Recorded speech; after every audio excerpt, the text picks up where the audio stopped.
I thought I knew what betrayal felt like. I was wrong. Christmas dinner 2024. Turkey on the table, carols playing softly, my parents smiling at me like I mattered. But when I walked into the kitchen for more pie, I heard them in the living room plotting, not whispering, planning, calculating. Once they're in the condo for a few months, she won't have the heart to kick them out. My mother's voice, talking about my home, the $300,000 condo I bought with 8 years of blood sweat and 2 jobs. The only thing I'd ever accomplished without them. Then we work on the paperwork, transfer it to her sister. She'll understand, family helps family. I stood frozen pie server in my trembling hand. 30 years of being the responsible one, the strong one, the one who didn't need anything.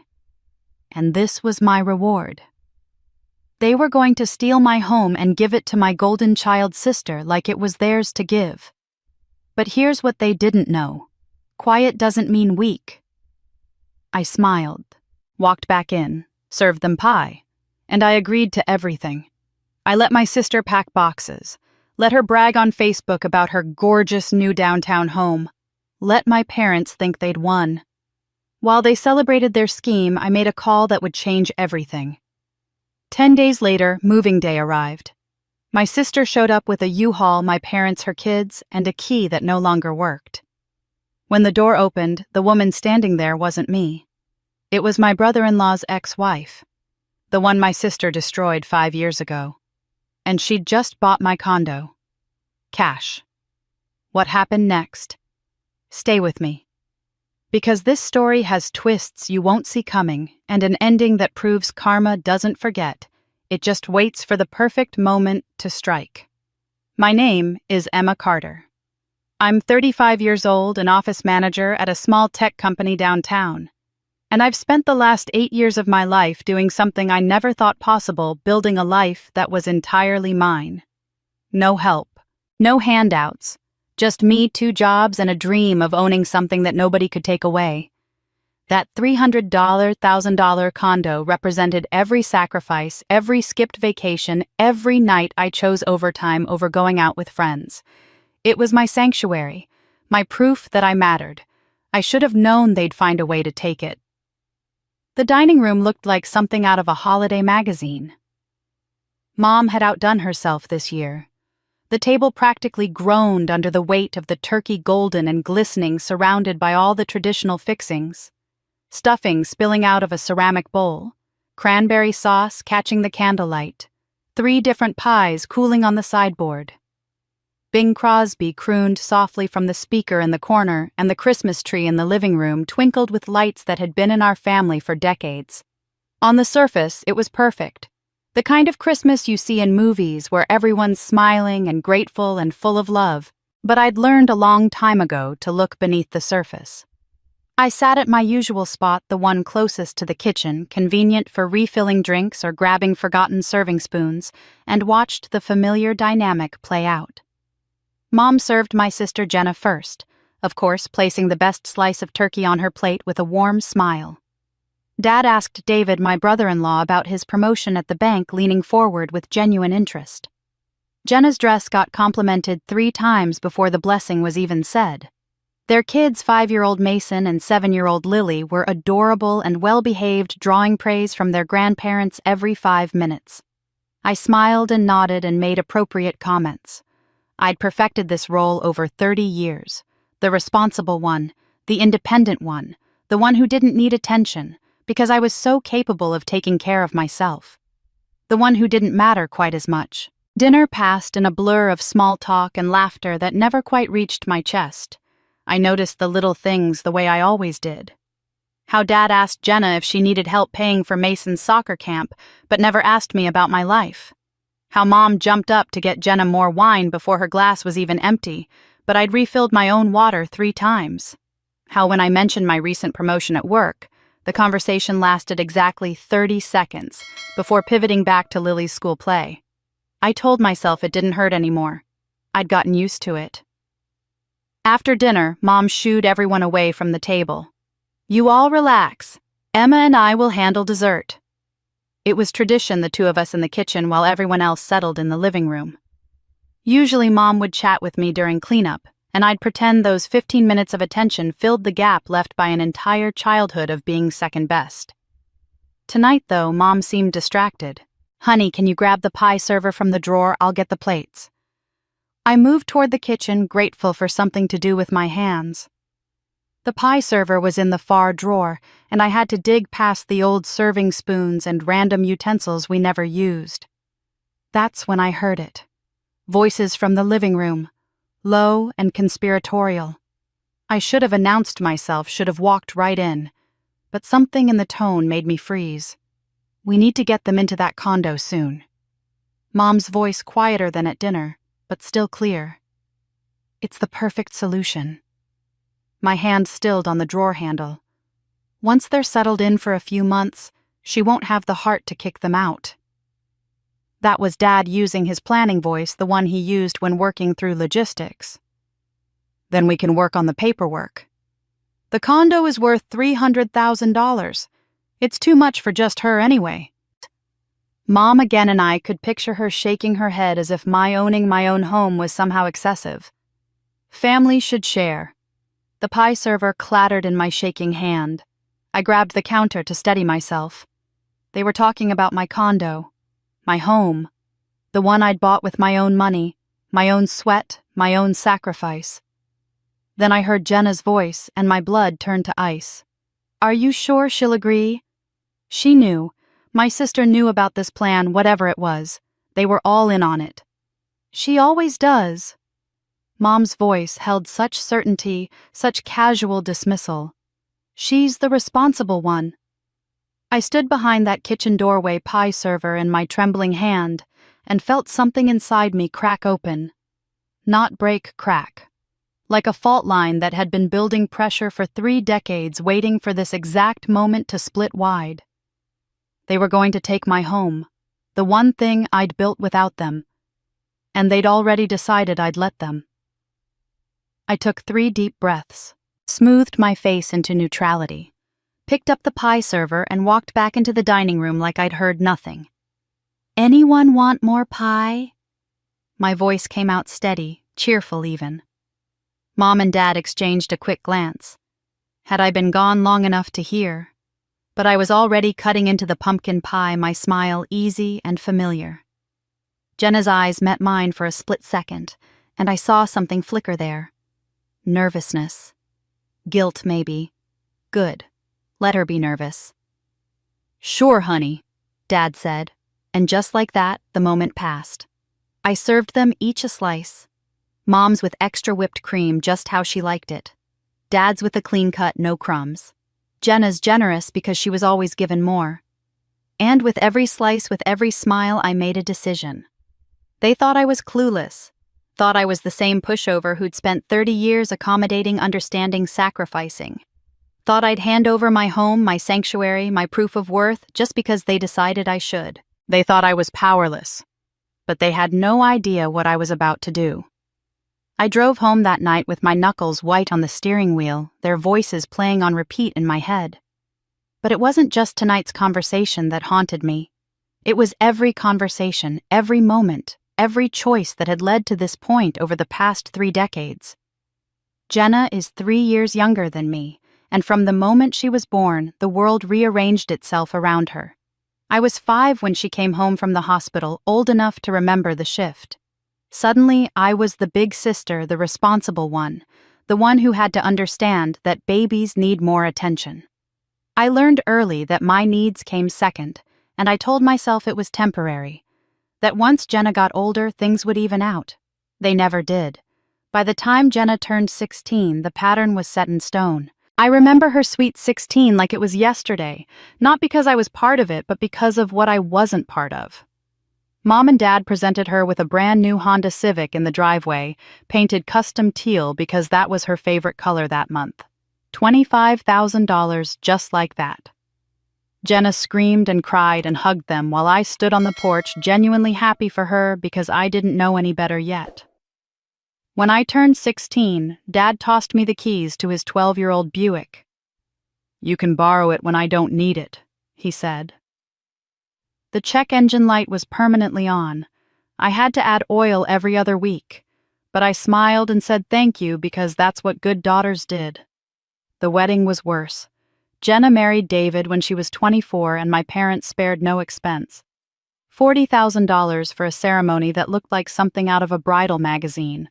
Ice sculptures, a live band, 200 guests, an open bar. Jenna floated down the aisle in a dress that cost more than my first car, and I stood next to her as maid of honor, genuinely believing this was normal, that this was what parents did when they loved their children.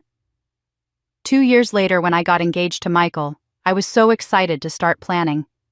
I'd been saving money, but I thought maybe, just maybe, my parents would want to contribute something. When I brought it up at Sunday dinner, Dad looked uncomfortable, and Mom patted my hand like I was a child, asking for something unreasonable. "Honey, weddings are so expensive and so stressful," Mom said. "Why don't you and Michael just go to the courthouse? It's just as meaningful, and you can use the money for practical things. You've always been so sensible about these things." I went to the courthouse. Michael and I stood in front of a judge with 2 random witnesses pulled from the hallway. I wore a dress I already owned. We went to Olive Garden afterward.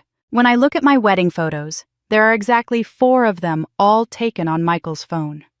When I look at Jenna's wedding album, leather-bound and professionally printed, I count 347 photos of the happiest day of her life.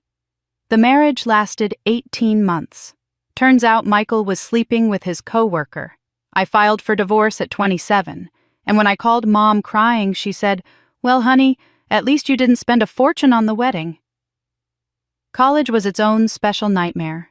Jenna failed her entire freshman year at State. Just stopped going to classes, spent her time partying, came home with a 0.7 GPA. I thought surely there would be consequences, that this would be the moment my parents stopped enabling her. Instead, Dad wrote a check for $15,000 so she could retake her classes at community college. "She's still finding herself," he explained to me when I asked why they were rewarding her failure. "Education is important.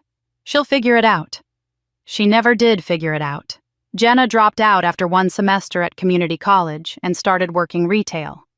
But that $15,000 investment in her education apparently used up the family college fund, because 8 months later, when I asked if they could loan me $5,000 for my first apartment deposit, Dad's answer was immediate and firm. "You need to stand on your own feet, Emma. That's how you build character." I worked 2 jobs for 8 more months, saving every penny, living in a house with 3 roommates in a neighborhood where I heard gunshots twice. My laptop got stolen from that house. When I mentioned it at dinner, Jenna said, "Oh, you can borrow mine." 3 weeks later, she spilled an entire glass of wine on it. The keyboard shorted out. It was ruined. "Accidents happen," Mom said with a shrug when I brought it up. I'm sure she didn't mean to. "She's younger. She needs guidance. She's still learning. She's going through a hard time. She's always been more sensitive." I heard every variation of every excuse. And somewhere along the way, I stopped asking for things. I worked 2 jobs through college, paid my own tuition, graduated with honors that my parents forgot to attend because Jenna had a work conflict that same day and needed them to babysit. I told myself I was building character, building independence, building a life I could be proud of. Really, I was just learning to expect nothing. Even now, at 35, the pattern continues, like a script nobody bothered to rewrite. Jenna and David live in a 3-bedroom rental apartment that's 1,400 square feet. It's nice. It's bigger than a lot of places. But Jenna complains constantly about feeling cramped, about not having a yard, about her kids sharing a bedroom. Last month, Mom and Dad bought them a new washer and dryer set because theirs broke. $1,200 paid in cash, delivered and installed. I bought my condo 3 years ago. 1,200 square feet of downtown perfection that I saved for 8 years to afford. 1 bedroom, 1.5 baths, a balcony with a view of the city skyline. It's perfect for me. When I told my parents I'd closed on it, they said, "We're so proud of you, honey, but you don't need our help anyway. You've always been so independent." They visited once, stayed for 20 minutes, said it was lovely. They're at Jenna's house every week, babysitting, helping with repairs, bringing groceries. They deserve better, Mom said last month when Jenna complained about her apartment again. A growing family needs space. My condo sits empty most evenings, just me and the silence, and I'd convinced myself I'd made peace with it. I had my own space, my own life, my own accomplishments that I'd earned without them. I'd turned being overlooked into independence, neglect into strength. But sitting in my car in my own driveway that Christmas night, their voices still echoing in my ears, I finally saw it clearly. I wasn't independent by choice. I was independent by necessity. And they hadn't been building my character all these years. They'd been teaching me that I didn't matter. For 30 years, I was the afterthought, the one who didn't need love because I didn't demand it. And now they wanted to take the very roof over my head, the one thing I'd built without them. I sat in my car, staring at the building in front of me, the one with my condo on the 4th floor, and let myself remember what it took to get here. 8 years. That's how long I worked for this place. 8 years of saying no to almost everything that makes life enjoyable while everyone around me said yes. I was 24 when I started saving seriously. Fresh out of a failed marriage, working as an office manager during the week and picking up whatever weekend gigs I could find. Catering events where I served champagne to people celebrating milestones I couldn't afford. Pet sitting for families, jetting off to places I'd only seen in magazines. Every dollar went into an account I named Freedom, because that's what it represented. Freedom from depending on anyone. Freedom from disappointment. My friends from college took trips to Cancun every spring. They backpacked through Europe, posting photos of the Eiffel Tower and the Colosseum. They called me boring when I said no for the 5th year in a row when I showed up to happy hour and ordered water when I suggested we hang out at someone's apartment instead of going to the new restaurant downtown. Some of them stopped calling eventually. I told myself it didn't matter because I had a plan, a goal that was bigger than weekend adventures. I cooked every single meal at home for 8 years. I learned to make my coffee instead of stopping at Starbucks. I wore the same winter coat for 6 seasons. When my coworkers went out for lunch, I ate the sandwich I'd packed that morning. When they planned weekend trips, I picked up extra catering shifts. Every tip, every bit of overtime, every birthday check from distant relatives went into that account. $60,000. That's what I needed for the down payment. It took me 8 years to save what my parents spent on Jenna's wedding in a single afternoon. 8 years of sacrifice to earn what they gave her for one day. I was 32 when I finally had enough. The realtor showed me 7 places before we walked into Unit 4B at 428 Market Street. The moment I stepped inside, I knew. Floor-to-ceiling windows that let in so much light, the whole space seemed to glow. A balcony overlooking the city skyline. Hardwood floors. A kitchen with granite countertops. 1 bedroom, 1.5 baths, 1,200 square feet of perfect. The day I got the keys, I sat in the empty living room and cried. Not sad tears. Relief. Joy. Disbelief. I held those keys in my hand and whispered to myself, "This is mine. Nobody gave it to me. I earned it." It was the first time in my life I'd accomplished something that was entirely, completely, undeniably mine. I called my parents from that empty living room sitting on the floor because I didn't have furniture yet, and told them I'd bought a condo.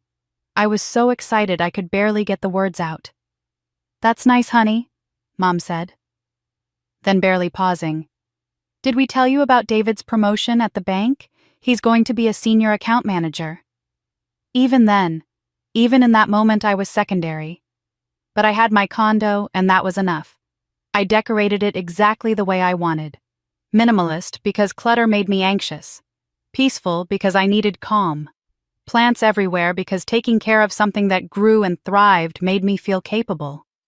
I hung travel postcards on one wall, places I still wanted to visit. Paris, Tokyo, Santorini. I put up motivational quotes I'd chosen myself, words that spoke to the person I was becoming. What I didn't hang was family photos. That was intentional. This space was mine, separate from the dynamics that had shaped my entire life. Here I wasn't the responsible one, or the independent one, or the one who didn't need anything. I was just Emma, and that was enough. Every morning I woke up to sunlight streaming through those windows and looked at the life I'd built. The downtown location meant I could walk to work. The view reminded me I'd climbed high enough to see beyond the limitations I'd been born into. This wasn't just a home. It was proof that I existed, that I mattered, that I could create something beautiful without anyone's permission or help. I'd imagined hosting dinner parties once I got settled. I'd pictured my parents coming over regularly, Mom admiring my decorating choices, Dad impressed by the smart investment. I'd imagined Jenna bringing the kids to visit their aunt in her cool downtown place. Instead, they visited once, 20 minutes. "It's so far downtown," Mom said. "The parking is terrible." They never came back. But they went to Jenna's apartment every week, the one she complained about constantly, the one that was somehow never good enough despite being 1,400 square feet. Now sitting in my car after that Christmas dinner, I understood what I'd been too naive to see before. The conversation I'd overheard wasn't about temporarily helping Jenna. Those weren't the words of parents asking for a favor. They were strategizing, planning. They'd use the oldest trick in their playbook, the one that had worked on me my entire life. Get Jenna and her family moved in, let a few months pass, then apply the pressure. The kids would be enrolled in downtown schools. Jenna would have made friends with the neighbors. They'd be settled, comfortable, established. And I'd be the villain if I asked them to leave. She won't have the heart to kick them out. That's what Dad had said, because they knew I was soft, knew I'd been trained my whole life to accommodate and understand and put everyone else first. They were counting on it. But this time they weren't asking me to share a toy or give up a bedroom or understand why someone else's needs mattered more. They were taking the one thing I'd built without them, the one accomplishment that proved I could stand on my own, and they were planning to redistribute it like I had no say in the matter. The irony was almost funny. My independence, the thing they'd forced me to develop by withholding support my entire life, had made me successful enough to have something worth taking. I'd been punished my whole life for not needing them, and now I was being punished for finally having something of my own. They weren't asking. They were taking. And suddenly, sitting in that car, I felt something I'd never felt before in my relationship with my family. Clarity. Cold, sharp, absolute clarity.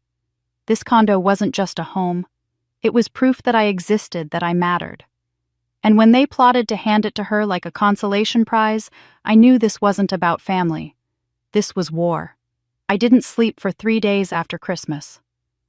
I'd lie in bed staring at the ceiling, replaying that conversation over and over until the words lost all meaning and became just sounds, just proof of betrayal. Then I'd get up, make coffee I didn't drink, and sit on my balcony watching the city wake up, while my mind traveled backward through 30 years of memories I'd carefully filed away under "it doesn't matter anymore." Except it did matter. It all mattered. I was 8 years old at Jenna's 5th birthday party. Mom and Dad rented a petting zoo. There were pony rides and a clown making balloon animals and a cake shaped like a castle with real sparklers. I remember standing at the edge of the yard watching Jenna ride that pony in circles, her delighted squeals piercing the air while neighborhood kids lined up for their turn. My birthday that same year was homemade cake and pizza from Domino's. 6 kids from my class. We played in the backyard.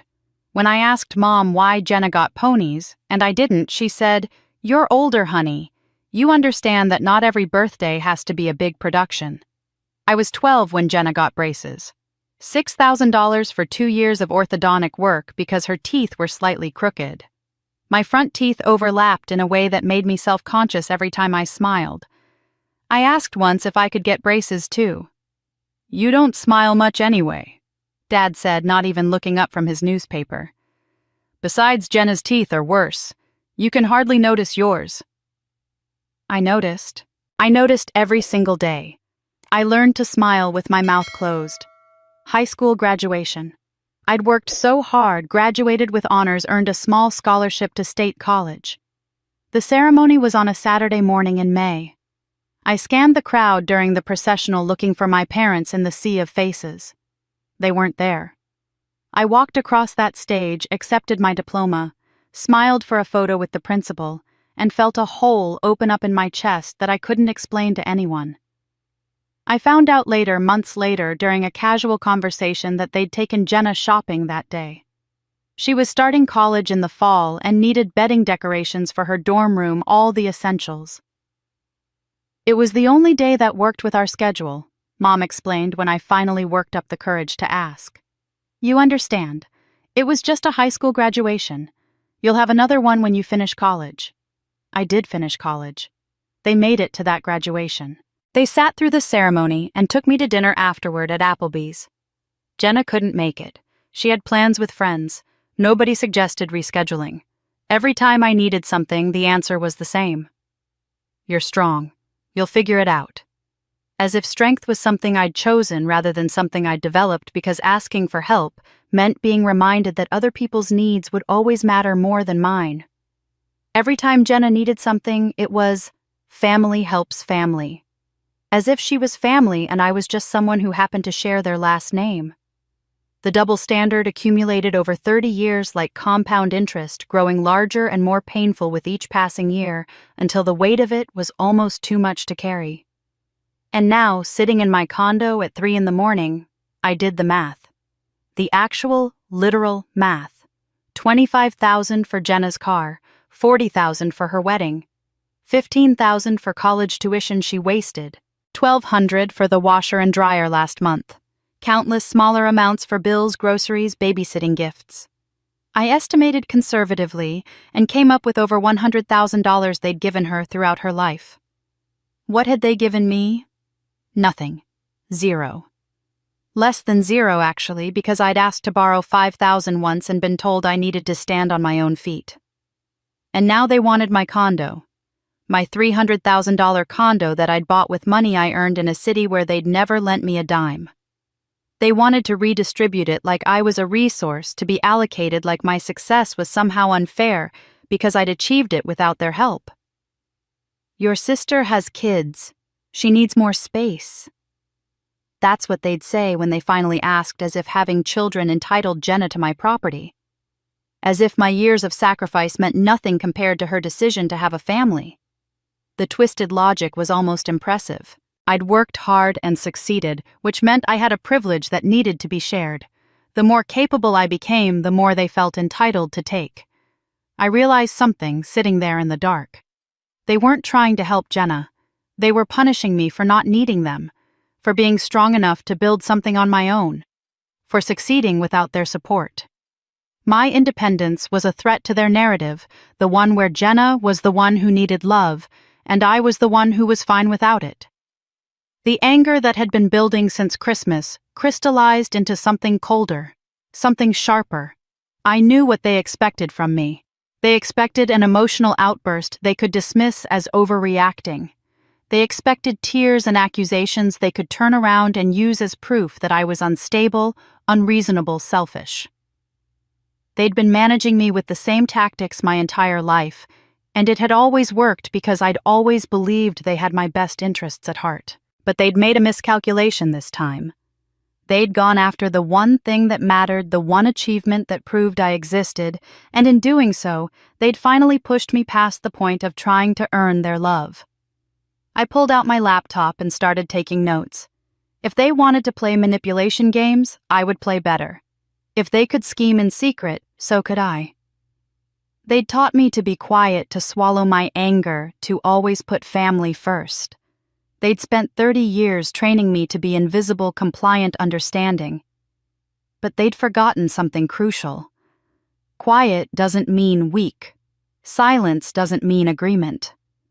And being underestimated is the greatest advantage in any fight. I spent the next 2 days planning. Not frantically, not emotionally, but with the same careful calculation they'd used on me. They wanted my condo, fine.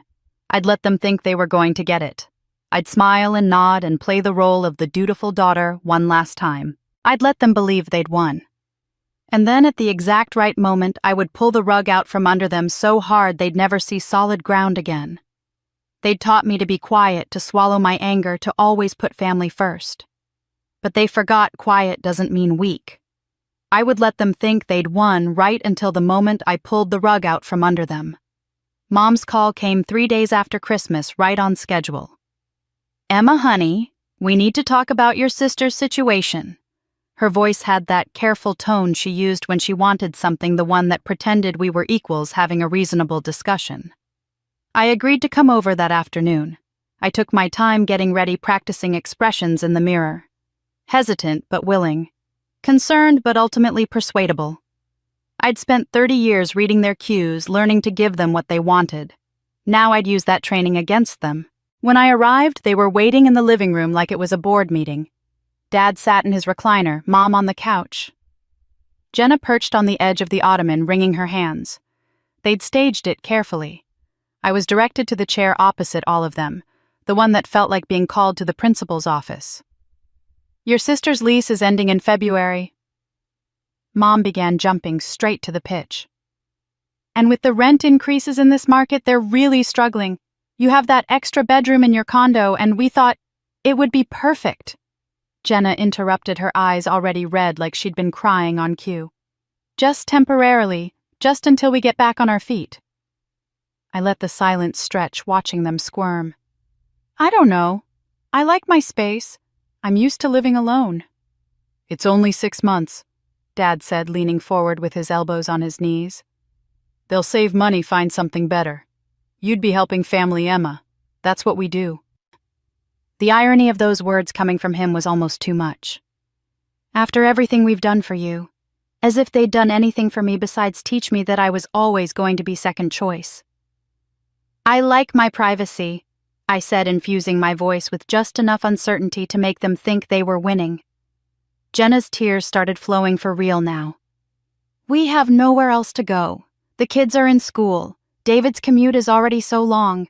Please, Emma, you're my only sister." I did the math in my head. If I said no now, outright, they'd know something was wrong. They'd know I'd overheard them at Christmas. They might change their strategy, become more cautious, harder to outmaneuver.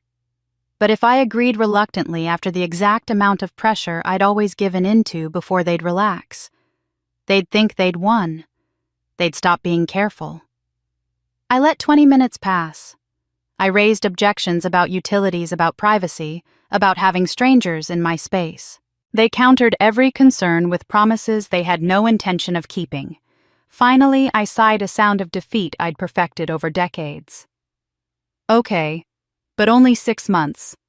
And we need clear rules about everything." The relief on their faces was instantaneous. Of course," Mom said quickly before I could reconsider. "We'll figure out all the details." "Thank you, honey. You're doing such a good thing." Jenna called me that evening, her voice bright with excitement. "Thank you so much. You're literally saving us. I'm going to start packing this weekend." She didn't ask when they could move in, didn't ask about deposit or utilities or house rules. She just started making plans like the place was already hers, like my agreement was the final step rather than the first. Within an hour, she'd posted on Facebook, "Big changes coming. God is good," with a bunch of praying hands emojis. Over the next few days, I watched them celebrate their victory. Mom called twice to discuss logistics, but only their logistics.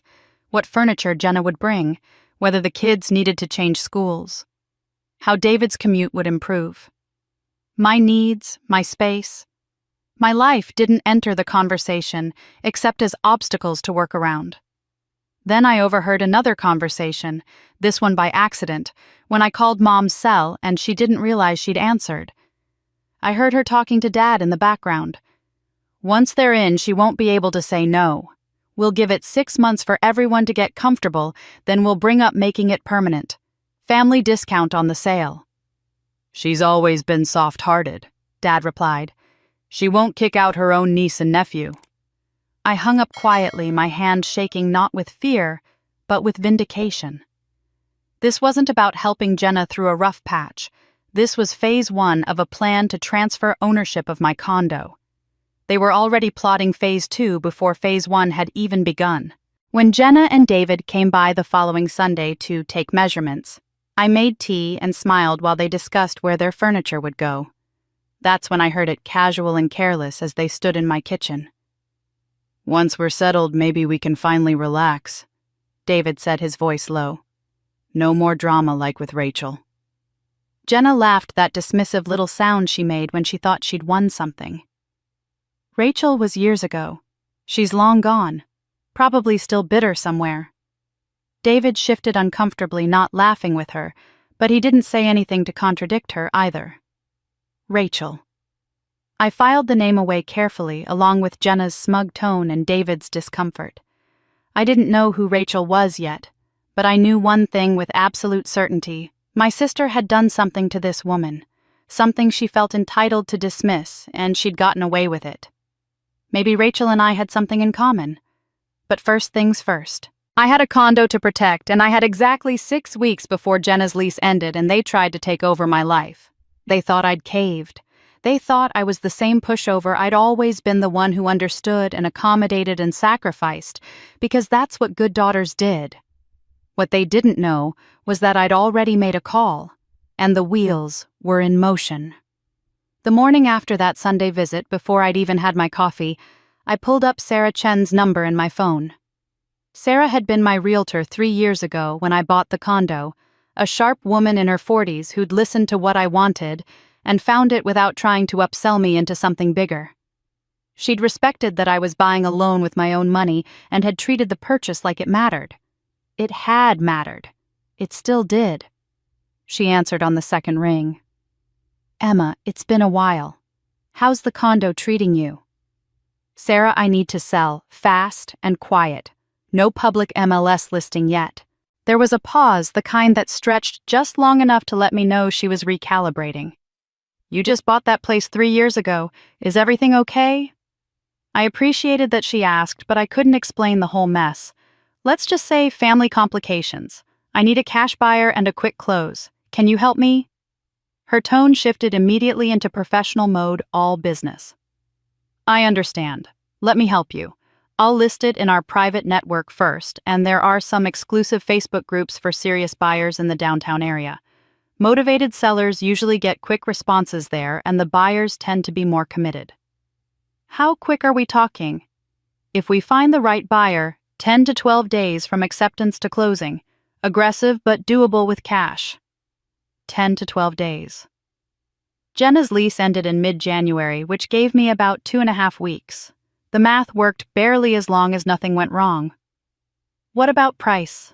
Sarah asked. $300,000, fair market value. I'm not trying to make a profit, I just need out." "You'll lose negotiating power going in that hot. Buyers will know you're motivated." "I don't care about extra money, Sarah. I care about speed and certainty. Cash only. No contingencies. They can move in the day after closing. I'll do a pre-inspection myself, so there are no surprises." I could almost hear her making notes. "Okay, I'll get the paperwork started today and have it listed in the private groups by this afternoon. I'll specify cash buyers only, quick close preferred, immediate occupancy available." "What's your absolute deadline?" "Mid-January, before the 15th if possible." "Got it. I'll make it happen, Emma." After we hung up, I sat at my kitchen counter staring at my coffee and trying not to think too hard about what I was doing. This condo represented 8 years of my life. Every square foot had a memory attached to it, a sacrifice that had made it possible. The kitchen where I'd learned to cook real meals instead of surviving on ramen. The bedroom where I'd finally felt safe. The balcony where I'd watched the city and reminded myself that I'd climbed high enough to see beyond everything that had tried to keep me small. That evening, after Sarah confirmed the listing was live, I walked through the condo slowly. I touched the walls I'd painted a soft gray because it felt peaceful. I ran my fingers along the curtains I'd chosen because they let in light without sacrificing privacy.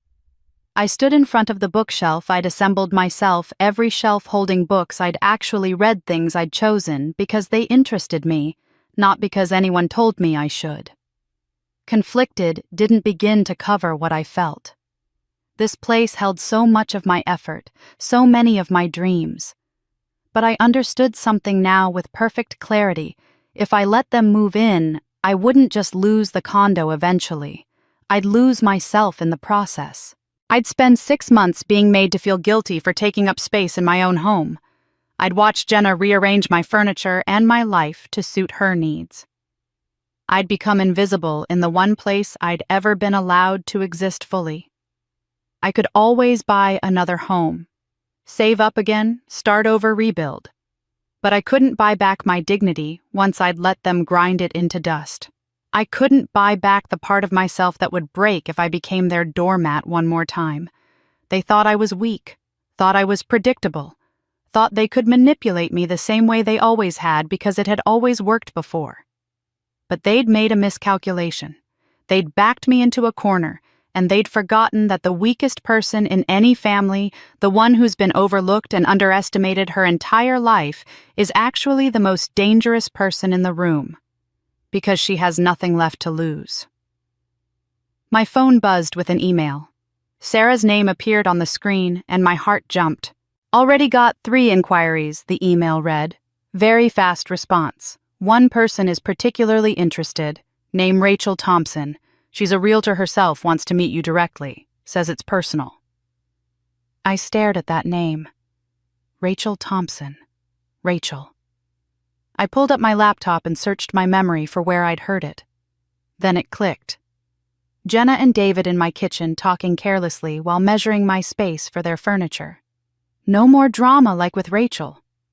Rachel was years ago. She's long gone. Probably still bitter. I typed the name into Facebook, adding realtor and my city. Several profiles came up, but one stood out. A professional headshot confident smile bio that read, helping you find home since 2015. I clicked through to her public posts. Recent photos showed her at open houses, shaking hands at closings, living what looked like a successful independent life.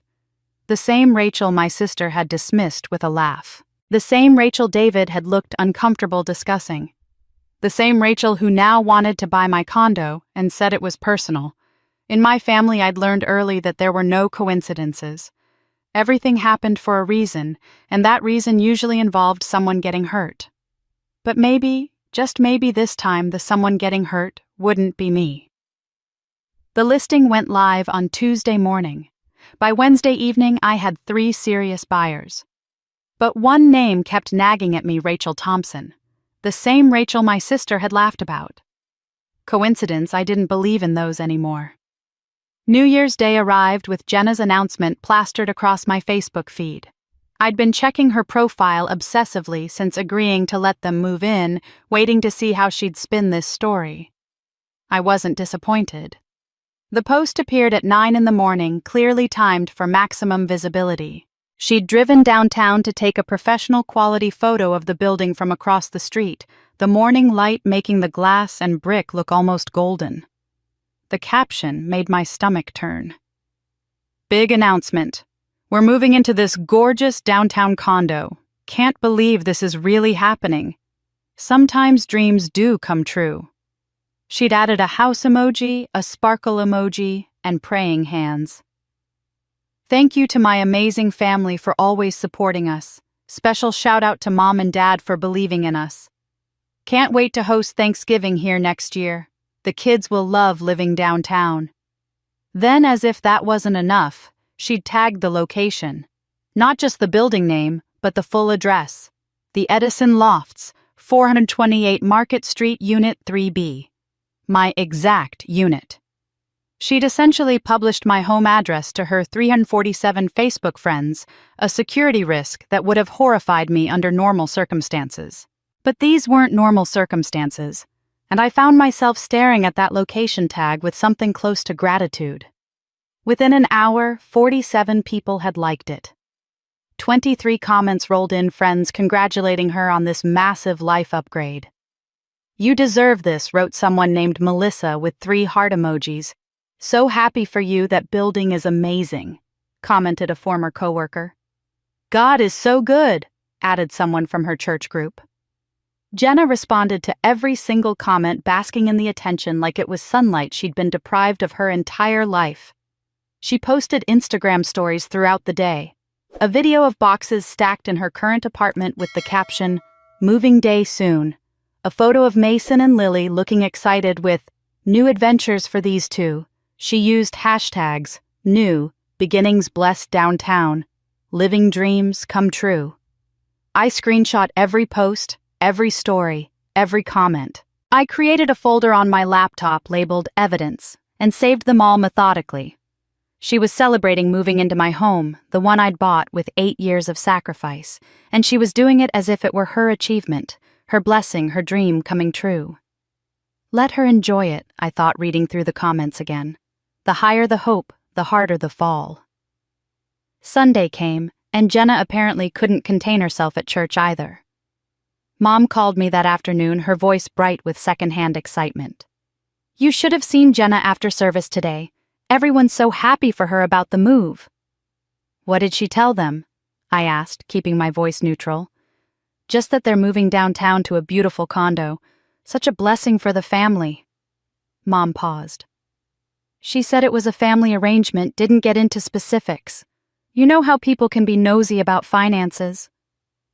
A family arrangement. As if it were some mutual decision we'd all made together rather than a scheme I'd overheard and pretended to go along with. I wondered if anyone had asked whose condo it was, whether Jenna's vague answers had raised any eyebrows. Probably not. People heard what they wanted to hear, saw what they wanted to see. Dad mentioned it too when he called on Monday to discuss logistics. The neighbors have been asking about Jenna's move. We told them she's going to a lovely place downtown. We're very proud. Proud. Of what, exactly? Of successfully manipulating me into agreeing to something I'd never have agreed to if I'd been asked honestly. Of raising a daughter who could celebrate someone else's sacrifice as her own achievement. My name never came up in any of these conversations. Not once. I was invisible in the narrative of my own condo, erased from the story like I'd never existed. They'd written me out completely, and somehow that hurt worse than everything else combined. I checked Jenna's Facebook, obsessively watching the likes climb, the comments multiply. She was performing her success for an audience of hundreds, and none of them knew the truth. None of them knew this was my home. She was claiming my years of work she was celebrating as her own blessing. On Thursday afternoon, my phone rang. Sarah's name on the screen made my pulse quicken. Emma Rachel Thompson is very serious about your place. She's offering $320,020 over asking, all cash. She wants to close as fast as possible. Sarah paused. But she specifically wants to meet you first, says it's important. Why does she want to meet me? She wouldn't tell me details, but I got the sense. Sarah hesitated. I think she saw your sister's Facebook post. She mentioned the address matching said she had a personal interest in the property. My heart started racing. Rachel had seen Jenna's post. She'd seen my sister celebrating her move to 428 Market Street, Unit 3B, and she'd connected it to my listing. Whatever history existed between Rachel and my sister, it was about to become very relevant. Set up the meeting, I said. Tomorrow if possible.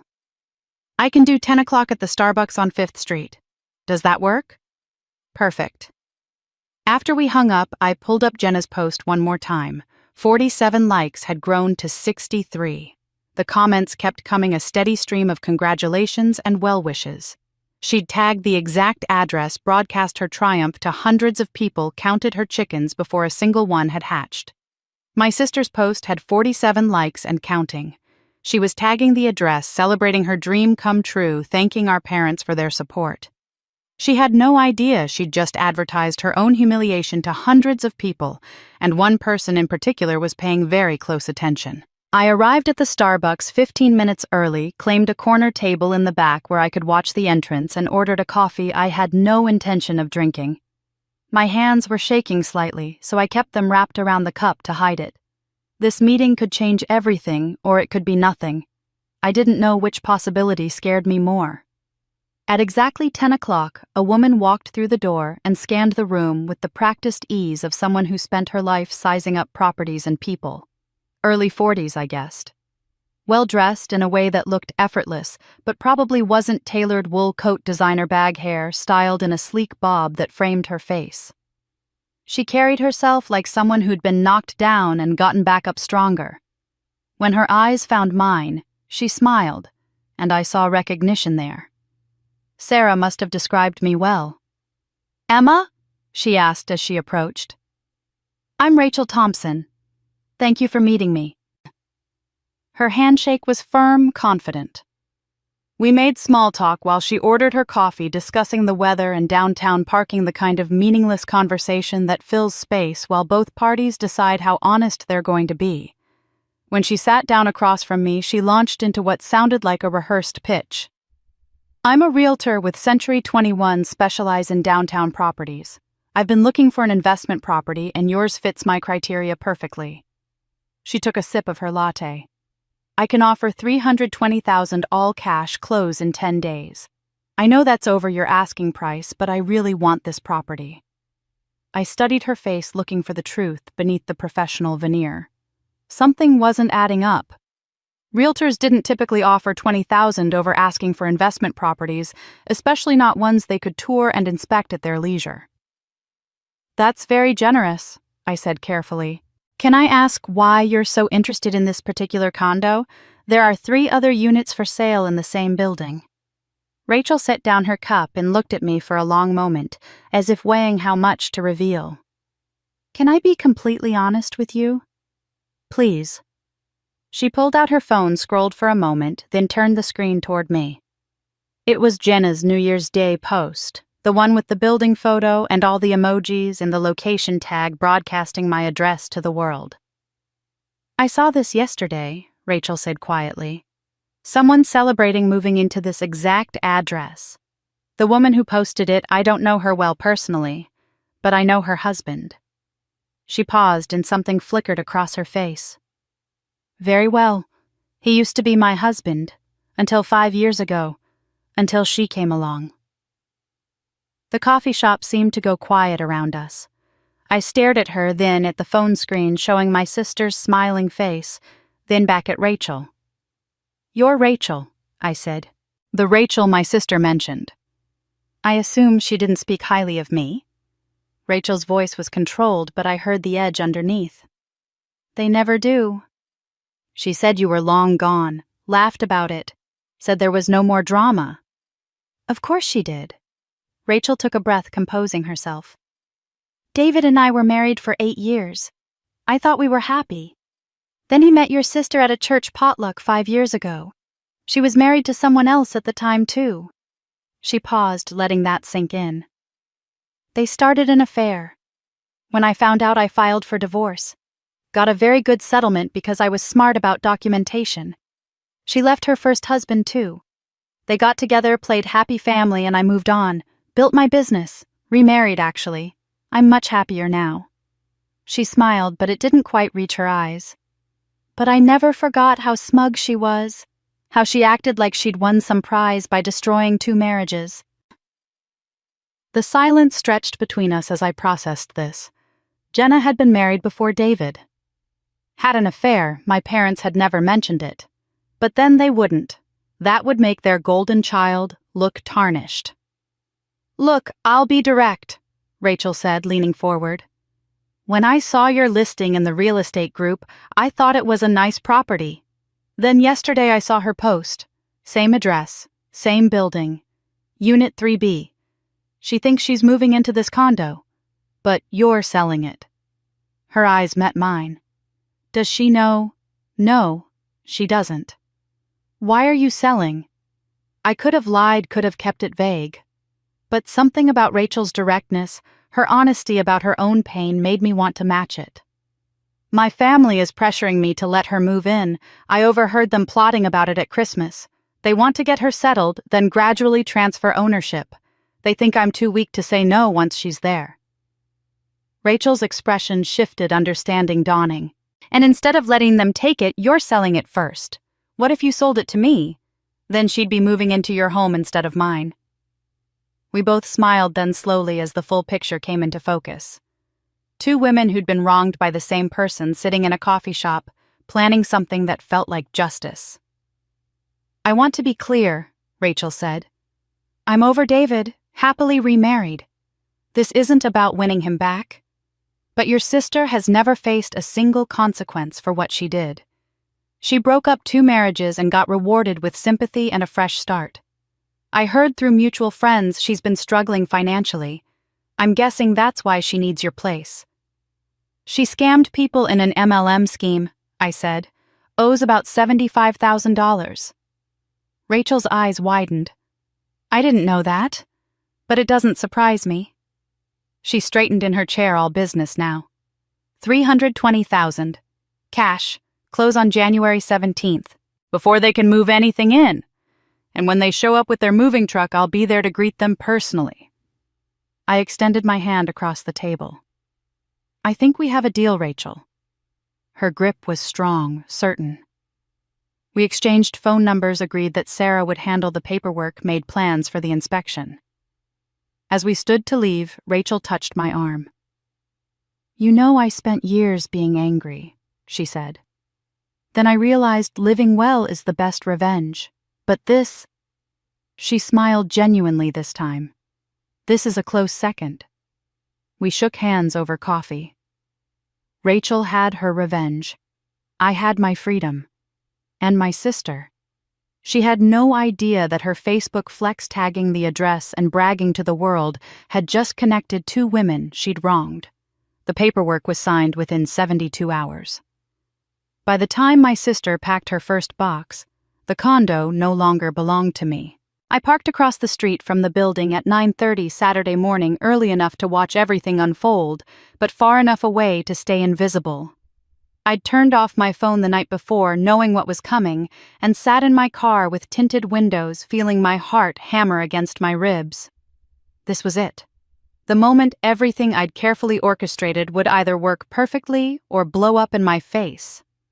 The U-Haul arrived at 10 o'clock, exactly, lumbering down the street and double parking in front of the building with its hazard lights blinking. Jenna climbed out of the passenger side, practically bouncing with excitement, while David killed the engine. My parents' car pulled up behind them, and I watched Mom and Dad get out wearing work gloves, ready to help carry boxes. Mason and Lily were strapped into car seats in Jenna's SUV, craning their necks to see the building their mother had been talking about for weeks. Jenna had posted an Instagram story at 7 that morning.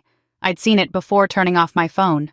A photo of packed boxes with the caption, "Moving Day, New Chapter, Starts Today," followed by a house emoji and a moving box emoji. She was documenting every moment of what she thought was her triumph. Neighbors were already watching from windows and balconies. Moving day in a downtown building always drew attention. People curious about who was coming or going, mentally calculating property values and judging furniture choices. Today they were going to get a show worth watching.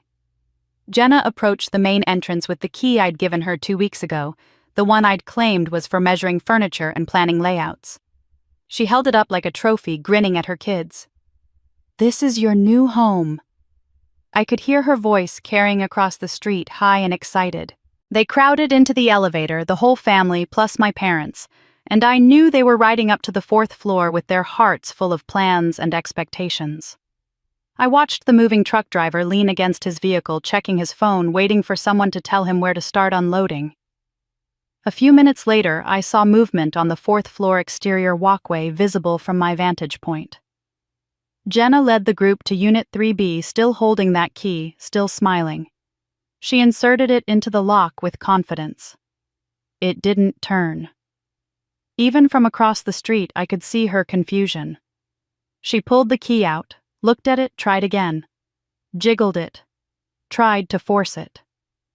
David leaned in, saying something I couldn't hear. Jenna's voice rose, frustrated. "This is the one she gave me." My parents exchanged worried glances. Mom pulled out her phone, probably to call me. Good luck with that. Then the door opened from the inside. Rachel stood there in dark jeans and a cream cashmere sweater, holding a coffee mug like she'd just been enjoying a peaceful Saturday morning in her new home. Because she had been. Her hair was styled perfectly, her makeup subtle but flawless. She looked put together and calm and completely in control, the polar opposite of my sister's frantic confusion. I couldn't hear the exact words from my car, but I saw Jenna's mouth moving, saw Rachel respond calmly, saw Rachel show her phone screen to display what must have been the property deed. Then I saw David's face go absolutely white as recognition hit him like a physical blow.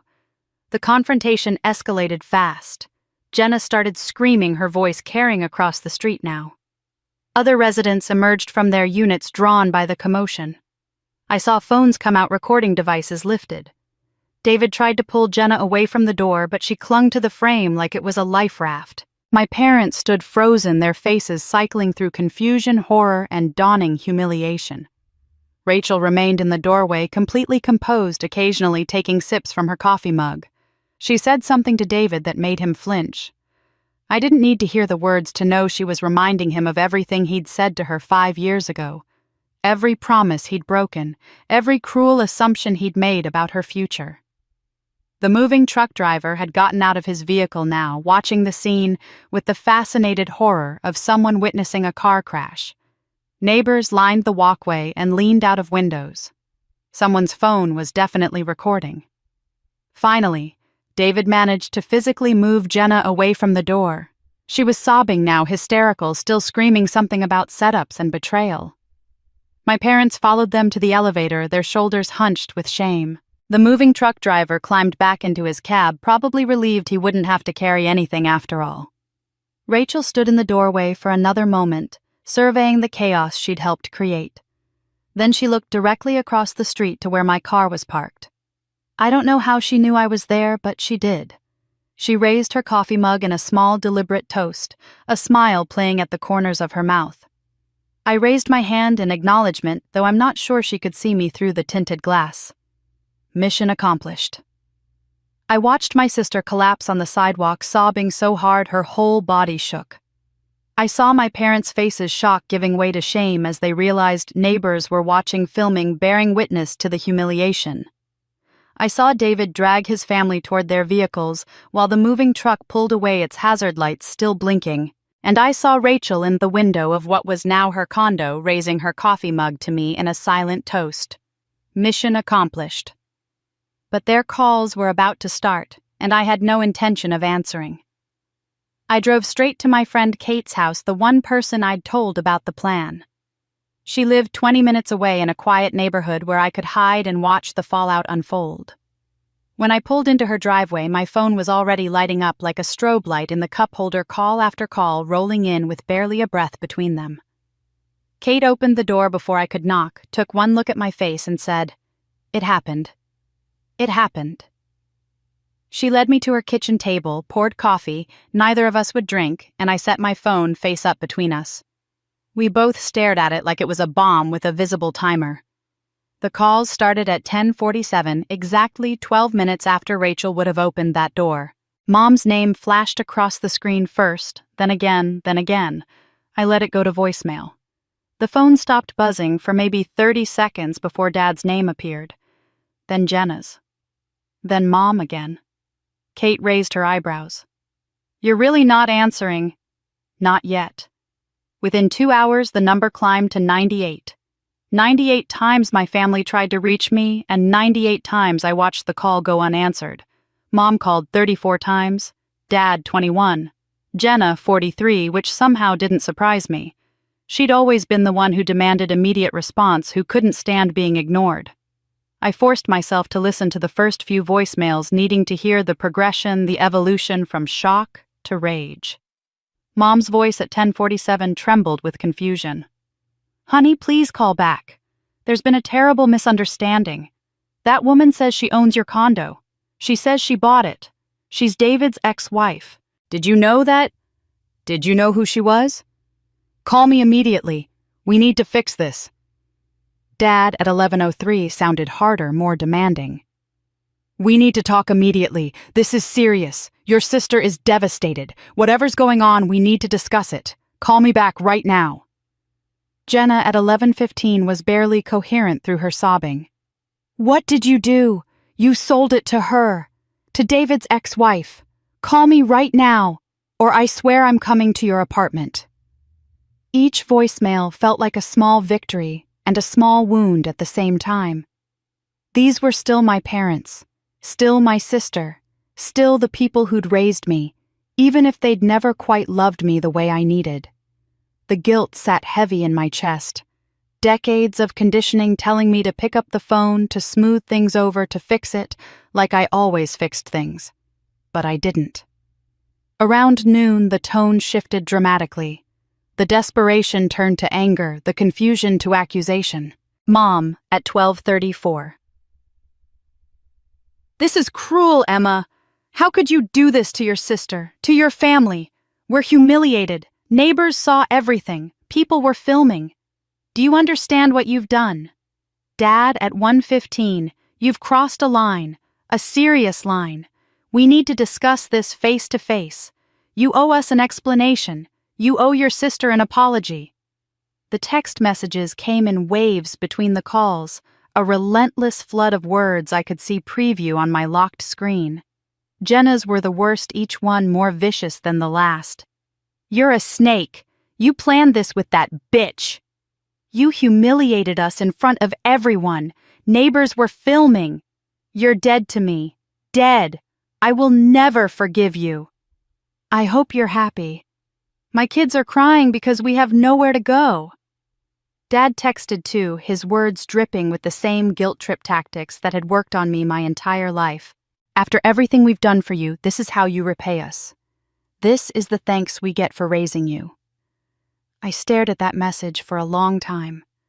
What had they done for me exactly? What thanks did they deserve? I couldn't think of a single thing they'd given me that hadn't come with conditions that hadn't been designed to keep me small and compliant and grateful for scraps. Even my aunt texted, clearly recruited by my parents for reinforcement. Family should forgive. Call your mother. Kate watched me read the messages, watched my face cycle through emotions I couldn't name. You okay? She finally asked. I will be.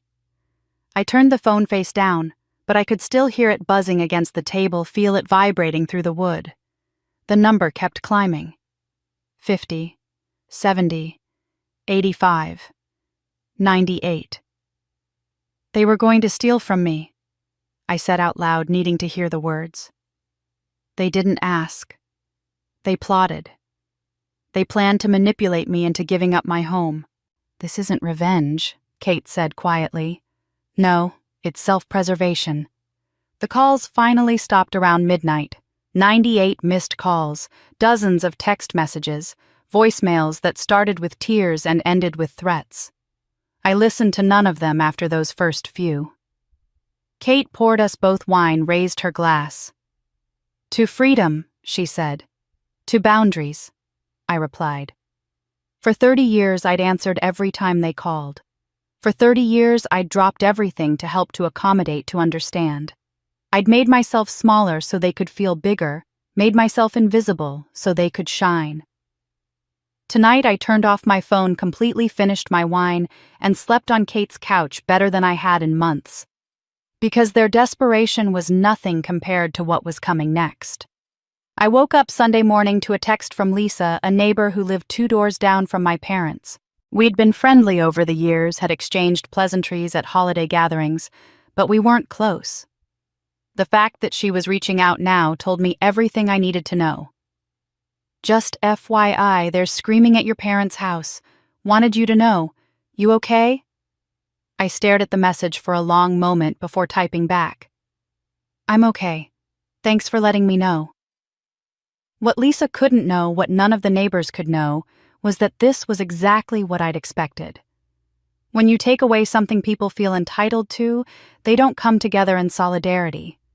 They turn on each other looking for someone to blame. Lisa's next text came with more detail. Started around 6 last night when they got back. Still going. Your sister's voice is carrying through the walls. I'm sorry you're dealing with whatever this is. I could picture it perfectly. The 4 of them in my parents' living room, the same room where they'd plotted against me at Christmas, now transformed into a battlefield. Jenna would have started it because she always started things when she didn't get her way. Later, through a combination of Lisa's updates and my mother's own detailed voicemail left at 2 a.m. when she was apparently too angry to sleep, I pieced together exactly how it had unfolded. Jenna had blamed them first. You promised this would work. You said she'd never say no. You said she was too nice. her voice loud enough that Lisa could hear specific words through the shared wall. Mom had gone defensive immediately, her voice shrill with panic. "We thought she'd be reasonable. She's never stood up to us before. How were we supposed to know she'd do something like this?" Then Dad had made the mistake of pointing out the obvious. "If you hadn't posted it all over Facebook with the exact address, maybe this wouldn't have blown up so publicly." That's when Jenna had apparently lost it completely. "So now it's my fault you're the ones who came up with this whole plan. You're the ones who said it would work." "We were trying to help you," Dad had shouted back, his voice carrying an edge I recognized from my own childhood, the one that meant he was done being patient.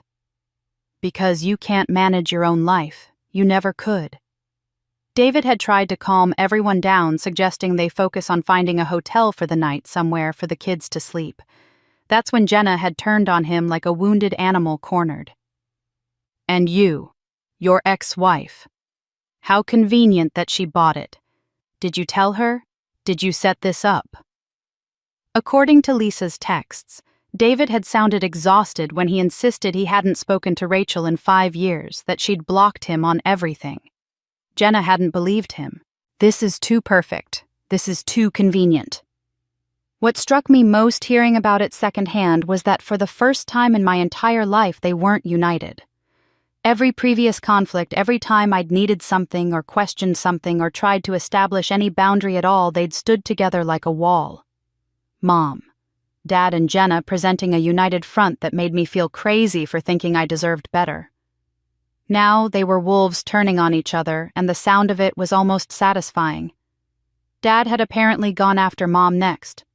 If you hadn't always bailed her out, thrown money at every problem, she'd be independent by now. She'd have her own place. Mom had fired back. "You always said we'd figure it out later." "Well, it's later. We're out of options." "Because you drained our retirement accounts helping her." Jenna had tried to defend herself, pointing out that they'd told her not to worry about the MLM money, that they'd said they'd handle it. Mom had thrown that back in her face, mentioning the stupid scheme and the burned bridges and all the money they'd already spent trying to fix her mistakes. Lisa had texted that she'd seen David take the kids outside to the car around 8, sitting with them in the driveway while the adults screamed at each other inside. Mason and Lily didn't need to hear, that didn't need to learn that family love came with conditions and price tags. But it was Mom's voicemail at 2 a.m. that gave me the most insight into how completely I'd dismantled their narrative.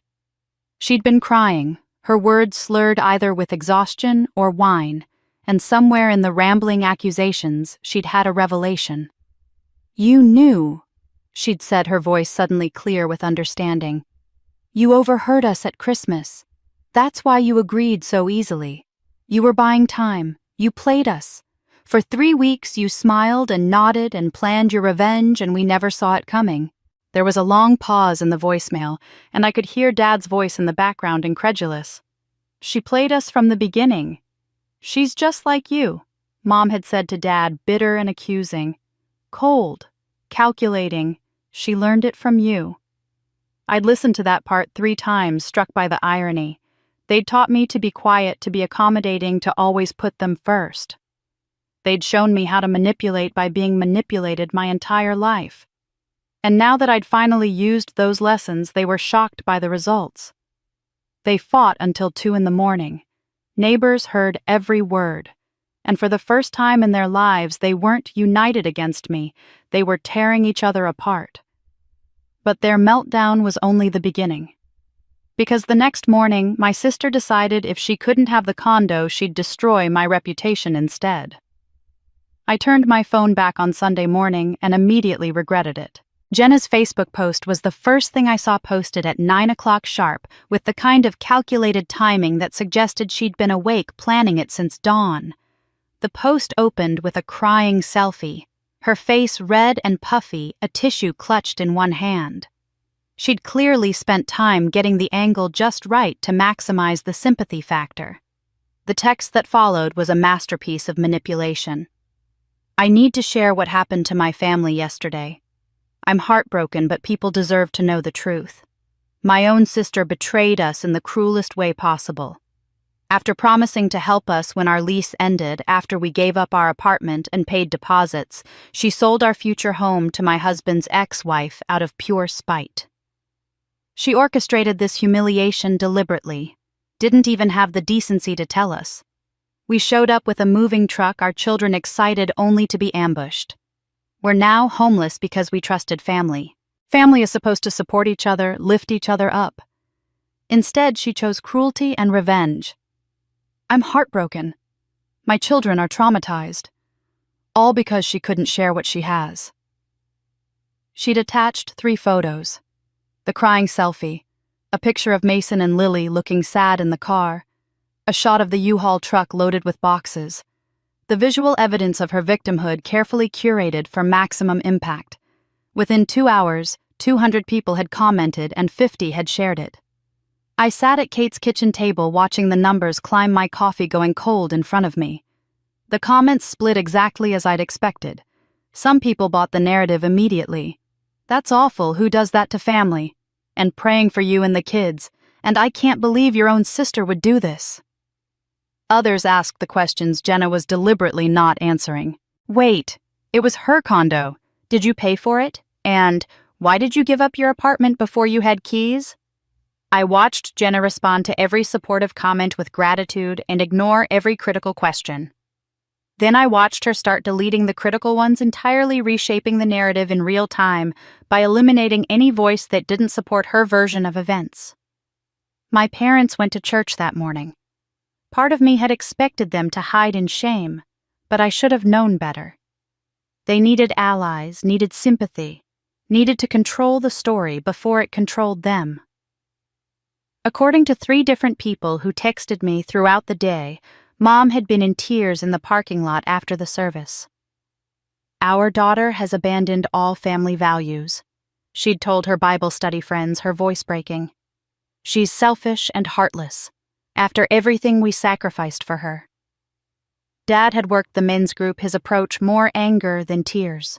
Family means nothing to her anymore. She values money over her own sister, over her niece and nephew. They painted me as the prodigal daughter, the one who'd strayed from the path of righteousness and family loyalty. They painted themselves as suffering parents who'd done everything right and been rewarded with betrayal. Some people believed them immediately. Others, thank God, were more skeptical. By Monday afternoon, the entire community was talking about it. Someone had posted in the Downtown Neighbors Facebook group asking if anyone else was following the drama, and 300 comments had appeared within hours. I read through them all, taking screenshots of everything, watching strangers debate my character and my choices based on one side of a story they didn't understand. Family should always help each other no matter what. She's cold-hearted, wrote someone who'd never met me. Hold up. It was her condo that she bought. They tried to take it. Wrote someone who'd actually read between the lines. The arguments escalated. People bringing up the kids as if I'd personally traumatized Mason and Lily rather than their parents who'd made promises they couldn't keep. People mentioning the MLM fraud, which surprised me because I hadn't told anyone about that yet. Apparently, some of Jenna's victims were in these same groups watching this unfold and seeing parallels. My phone buzzed constantly with texts from acquaintances. Hey, is what your sister posted true? And I saw something on Facebook, wanted to check in, and your mom called me crying, what's going on? I didn't respond to any of them. Not yet. I was learning something valuable about human nature, about who would believe the worst of me without asking, about who would pause and question, about who would reach out with genuine concern, versus who just wanted gossip. Some people I'd considered friends immediately took my family's side. That hurt more than I wanted to admit, but it also told me everything I needed to know about the depth of those friendships. The rumors grew more exaggerated with each retelling. Someone said I'd kicked out my pregnant sister, which wasn't true on multiple levels. Someone else said I'd always been jealous of Jenna's perfect life, which was such a profound misunderstanding of reality that I almost laughed. I watched it all from a distance, silent and observing, taking screenshots of every post, every comment, every share. They thought they were destroying my reputation, turning the community against me, making me into a villain. What they didn't realize was that they were creating a detailed record of their own behavior, their own lies, their own willingness to manipulate truth for sympathy. The smear campaign was in full swing. My sister's post had 200 shares. My mother was crying to anyone who'd listen. Church members were whispering, and I was labeled the villain in a story where they conveniently forgot one detail. It was my condo, earned with my money, that they tried to steal. But their lies were about to backfire because I had receipts they didn't know existed. Uncle Mike's call came Tuesday morning while I was still scrolling through screenshots of my family's lies. His voice was tight with urgency, breathless in a way that made my stomach drop. "I need to see you. Now. I found something at your parents' house. You need to see this immediately." "What is it?" "Not over the phone. Meet me at that diner on Route 9 in 1 hour." I drove there with my mind racing through possibilities, none of them good. Uncle Mike was already waiting in a back booth when I arrived, a manila folder sitting on the table between his coffee cup and untouched plate of eggs. His face looked grim. "Your parents asked me to help them move some boxes to storage yesterday," he said as I slid into the booth across from him. "I was trying to reconcile with them after all these years. Thought maybe we could fix things." He tapped the folder. "I found this when I was sorting through their office. When I saw your name on it, I opened it. Emma, you need to see what they were planning." He slid the folder across the table. My hands were already shaking when I opened it. The first page was a sale agreement. Not a draft, not a template someone had pulled from the internet. A fully completed contract with every blank filled in, professional and official looking, missing only one thing: my signature. I stared at the date. December 10th. 2 weeks before Christmas dinner. 2 weeks before I'd overheard them plotting. They'd prepared this contract before they'd even invited me over for turkey and pie, before they'd smiled at me across the table and pretended we were a normal family. The terms made my vision blur. Seller, my full legal name spelled correctly, my address listed. Buyer, Jenna's full legal name. Sale price $50,000 for a condo worth $300,000. Payment terms $5,000 down, the remaining $45,000 paid over 10 years at 0% interest. They'd structured it to look legitimate while essentially stealing $250,000 from me over a decade. But there was more. Paper-clipped to the contract were handwritten notes in my father's distinctive cramped writing. A timeline. A strategy. Move in Jan 15. Wait 6 months. Present contract July. Use guilt about kids' school. And below that, if she refuses, remind her kids will be homeless. Use church pressure. Last resort squatters' rights claim. They'd planned every step, every manipulation, every pressure point. Documented it like a business strategy, like I was a problem to be solved rather than a daughter with rights. "There's something else," Uncle Mike said quietly. "Look at the back pages." I flipped through and felt my stomach turn. Practice sheets. Lined paper covered with attempts at my signature, each one getting closer to the real thing. 20, maybe 30 attempts, progressively more accurate. They'd been practicing forging my name. "They were going to forge my signature." My voice came out strangled. Uncle Mike nodded. "Or trick you into signing? There's notes about mobile notary services about getting you to sign during an emotional moment. Look at this one." He pointed to another note in Dad's handwriting. "Get her to sign at Mom's hospital appointment. She won't read carefully if upset." Mom didn't have any hospital appointments. They were planning to fake a medical emergency to use my fear and concern to manipulate me into signing a document I wouldn't read carefully. The calculation of it, the cold strategic planning, made me feel sick. This wasn't just manipulation. This was fraud. Criminal fraud. If they'd succeeded, if I'd signed that contract, or if they'd forged my signature and filed it with the county, I would have had to sue my own family to prove it was fake. $20,000 minimum in legal fees. Months of stress. Public scandal. Family destruction. And even then, no guarantee I'd win. My instinct to sell immediately, My gut feeling that something was deeply wrong had saved me from all of that. "I made copies," Uncle Mike said. "You should keep these. Talk to a lawyer. This is serious, Emma." "Why are you helping me?" I asked, my voice still shaky. "You and Dad haven't spoken in 10 years. "Because he did the same thing to me." Uncle Mike's face hardened. "Different schemes, same tactics. He tried to guilt me into signing over part of my business. When I refused and set boundaries, I got cut off. Became the villain in the family story." He paused. "I don't want you to go through what I did. You deserve to know what they're capable of." I pulled out my phone with trembling hands and photographed every page. The contract, the notes, the practice signatures, evidence of premeditated fraud. "One more thing," Uncle Mike said. "That MLM fraud your sister did, your parents knew. There's emails in here between them and some of the victims promising to make things right, asking for patience." Of course they knew. Of course they'd been covering for her, trying to clean up her mess with my money, my home, my future. The contract was dated December 10th, 2 weeks before they even invited me to Christmas dinner. This wasn't a plan, this was a trap. And those signature practice sheets. They hadn't just plotted to take my home, they'd plotted to commit fraud. For the first time I realized I didn't just dodge a bullet, I dodged a bomb.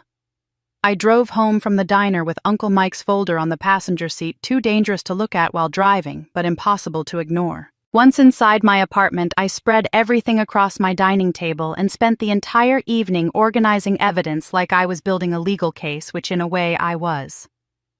Property deed showing my name as sole owner.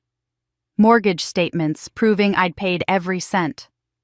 Bank records with account numbers redacted but dates and amounts visible, documenting 8 years of deposits into my down payment fund. Screenshots of every social media post my family had made, every lie they'd told, every manipulation they'd attempted. And now, thanks to Uncle Mike, photos of their fraudulent contract with those chilling practiced signatures. I opened a new document and created a timeline listing every example of favoritism with specific dates and dollar amounts. 1998, 2005, 2008, 2015. A 30-year pattern laid out in black and white, undeniable and documented. Then I started writing my response. It took 3 hours and 7 drafts before I got the tone right. Not angry, though I was furious. Not pleading, though part of me still wanted them to understand. Calm, measured, factual, strong. Every word chosen carefully, every sentence crafted to tell the truth without sounding vindictive. I titled it, "My Side of the Story," with receipts. The post opened simply. "I've watched my family's version of events spread for 3 days. Here are the facts." Then I laid it out methodically. The condo in question, I bought it 3 years ago. 100% my money. Attached property deed mortgage in my name only. I worked 8 years, 2 jobs, saved $60,000 for the down payment. This condo represents every sacrifice I made to build an independent life. I listed the examples chronologically, each one a knife I'd been carrying in my chest for decades. 1998. Sister received a $25,000 car for her 16th birthday. I received permission to borrow Dad's car. 2005 sister's wedding cost $40,000, which our parents paid. When I planned to marry, I was told to just go to the courthouse because weddings aren't important. 2008, sister failed college, parents paid $15,000 for her to retake classes. Same year, I asked to borrow $5,000 for an apartment deposit and was refused. Direct quote from Dad, "You need to stand on your own feet." I added the most recent example. 2015, I bought this condo with my own money. Within 6 months, I was asked if sister could stay there. Then I attached the evidence. Scanned images of my property deed, bank statements with sensitive information redacted but proof of payment clear. And the piece of resistance photos of their fake contract. This contract dated 2 weeks before Christmas shows their real plan forced me to sell my $300,000 condo for $50,000. Notice the practice signatures at the bottom. I continued my words, getting stronger. They didn't ask if they could move in. They told me. I overheard them plotting how to manipulate me into compliance. I sold my property bought with my money to protect myself from documented fraud. Family doesn't mean endless sacrifice without respect. Love without boundaries isn't love. It's exploitation. The conclusion took me the longest to write. If protecting my assets from a documented scheme makes me selfish, then I choose self-respect over being a doormat. To those who judged without asking my side, I hope you never have to choose between family and self-preservation. I hope your family never makes you feel like your accomplishments are communal property to redistribute. I ended with a challenge. I'm not looking for sides to be taken. I'm simply asking for the truth to be told. And for those who think I should have just helped family, I did help, for 30 years. At what point am I allowed to help myself? I added one final note. Comments are open. Unlike some posts, I won't delete questions. My cursor hovered over the post button for a full minute. Once I did this, there was no taking it back. No more staying quiet. No more being the bigger person. No more protecting them from the consequences of their own actions. I hit post at 11:47 on Wednesday night. The reaction started immediately. 50 in the first 5 minutes, the notification counter spinning so fast I couldn't track individual names. I forced myself to close my laptop to walk away to put my phone in another room. I'd said what I needed to say. Now I had to let it speak for itself. I went to bed and slept soundly for the first time in weeks. The weight of silence finally lifted from my shoulders. I hit post and closed my laptop. Within an hour, it had 300 reactions and 150 comments. Within 3 hours, local news bloggers were sharing it. The tide was beginning to turn, but my family wasn't about to let that happen without a fight. I woke Thursday morning to my phone vibrating so violently it had fallen off the nightstand. 500 notifications, 300 comments, numbers that made my heart race before I'd even had coffee. The top comment stopped me cold. Posted at 2 a.m. by Linda Morrison, my mother's best friend of 30 years. The woman who'd been at every major family event, who'd watched me grow up in my sister's shadow, who'd never said a word about what she'd witnessed until now. I've watched this family dynamic for 3 decades. I stayed silent because it wasn't my place. But after seeing Jenna's post and now this, I can't stay quiet anymore. 487 people had liked her comment. I kept reading, my coffee forgotten. Everything Emma said is true. I witnessed it all. The Sweet 16 car incident, I was there when they gave Jenna the car and told Emma she could borrow Dad's. I was at both weddings. Jenna's had ice sculptures. Emma's had courthouse steps and Olive Garden after. I told her mother years ago this favoritism would damage both daughters. She said I didn't understand because I wasn't a mother. I'm a mother of 3. I understood perfectly.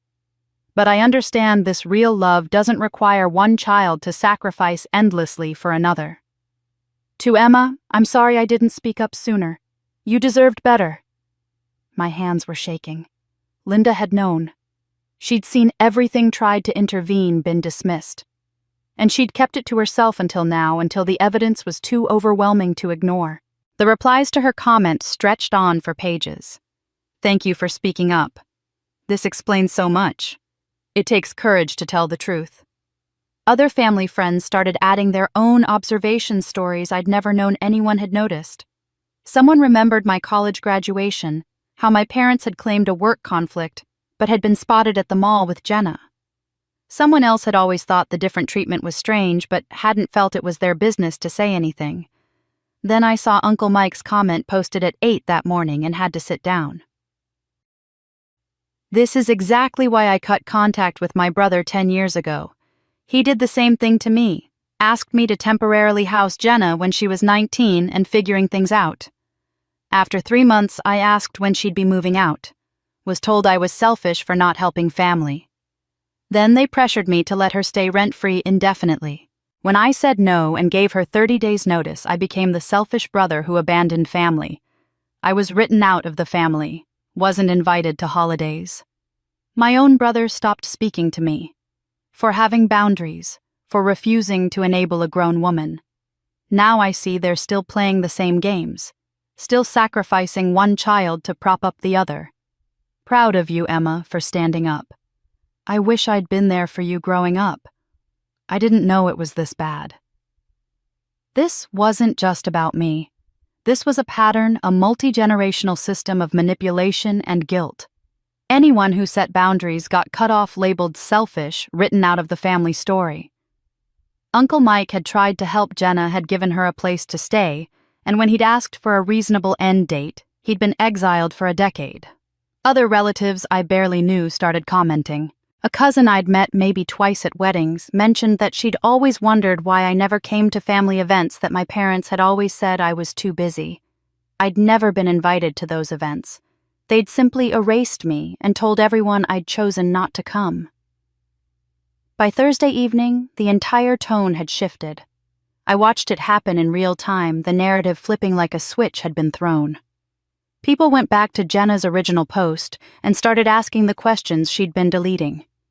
Wait, you never paid for that condo, it was always hers. So she worked 8 years to buy it and you expected her to just give it away. Y'all tried to guilt her into giving away a $300,000 property she earned. That's not family, that's robbery. Some of Jenna's original supporters quietly deleted their supportive comments or stopped engaging entirely. Church members who'd initially rallied around my parents went silent. One church elder even commented on my post directly. "We were too quick to judge. I apologize. This is clearly more complicated than presented." Jenna's post was getting what the internet called ratioed, more critical comments than supportive ones, her narrative crumbling under the weight of actual facts and documented evidence. A local blogger wrote an entire piece about it. The downtown condo drama, when family boundaries become necessary. 10,000 views in a single day. Local mom groups were discussing it in their private forums, with many sharing their own stories of family financial exploitation. Jenna tried to post another response, something about how I was still lying, and she had her own evidence. The comments immediately challenged her. "Where's your evidence? Show the receipts like she did. Why didn't you mention she bought that condo herself?" She deleted the post within an hour. The tables were turning. Linda's comment had 500 likes. Uncle Mike's story went viral in local groups. Even some of my sister's friends were quietly unfriending her, but my parents weren't about to accept this quietly, and neither was my sister. They were about to escalate in a way I never saw coming. I was still riding the high of public support when the certified letter arrived Friday morning. The postal worker made me sign for it, which immediately sent my anxiety spiking. Certified mail meant something serious, something that required proof of delivery. The envelope bore the letterhead of Patterson and Associates, attorneys at law. My hands shook as I opened it, the thick legal paper crackling in the silence of my kitchen. Cease and desist. The words jumped out at me in bold typeface, followed by the names of all 3 clients, my mother, my father, and my sister. They'd banded together, pooled their resources, hired a lawyer to come after me. The claims were listed in dense legal language designed to intimidate. Defamation of character. Alleging my Facebook post contained false statements that damaged their reputations. Intentional infliction of emotional distress, claiming I'd deliberately caused them psychological harm through calculated public humiliation. Breach of implied contract, asserting I'd verbally agreed to let Jenna live in the condo and then reneged. The demands section made my vision blur. Remove the Facebook post within 48 hours. Issue a public apology on the same platform. Pay $25,000 in compensatory damages. The letter concluded with a threat that failure to comply would result in a lawsuit seeking damages exceeding $100,000 plus attorney fees. 7 days. I had 7 days to comply or face legal action. I read it 3 times each pass, making my heart pound harder. This was real. Lawyers, court, Public records. Potential financial ruin. Everything I'd worked for could be destroyed by legal fees alone, even if I won. The letter also listed additional claims they were considering. Fraudulent conveyance, alleging I'd sold the property specifically to avoid family obligations. Tortious interference, claiming I'd deliberately disrupted their housing plans. Terms I didn't fully understand, but that sounded ominous, wrapped in legal jargon. That evening, my phone rang. Dad's name on the screen. I should have let it go to voicemail, but some part of me still wanted to hear what he'd say, still wanted to believe this could be resolved. Hello? You received the letter. His voice was cold formal, nothing like the father who'd raised me. Yes. You brought this on yourself. Take down that post and apologize publicly, or we'll see you in court. Mom's voice carried from the background, loud and shrill. How could you air our private family matters publicly? You humiliated us. You aired them first, I said, trying to keep my voice steady. Jenna's post was public. That was different. She was hurting, reaching out for support. You're being vindictive. I was telling the truth. Everything I posted is documented. The truth? Dad's voice rose for the first time. You embarrassed us in front of the entire community. Cost us our standing at church. People look at us differently now. You'll pay for this. Legally, financially. We have a strong case. Mom was shouting now. You've destroyed this family. I hope you're happy. I protected myself from fraud, I said, my voice shaking despite my best efforts. That's all. 7 days. Think carefully about your next move. The line went dead. I sat in silence, the letter still in my hand, fear and fury warring in my chest. I texted Jessica immediately. Need help. Family-threatening lawsuit. Can you look at something? Her response came within the hour. Come to my office tomorrow morning. Bring the letter. Saturday morning, Jessica read the cease and desist carefully, her expression shifting from serious to amused. Then she laughed, actually laughed, and I stared at her in confusion. Why are you laughing? This seems serious. Because this is a classic intimidation tactic. Weak case wrapped in scary language. She tapped the letter. Defamation truth is absolute defense.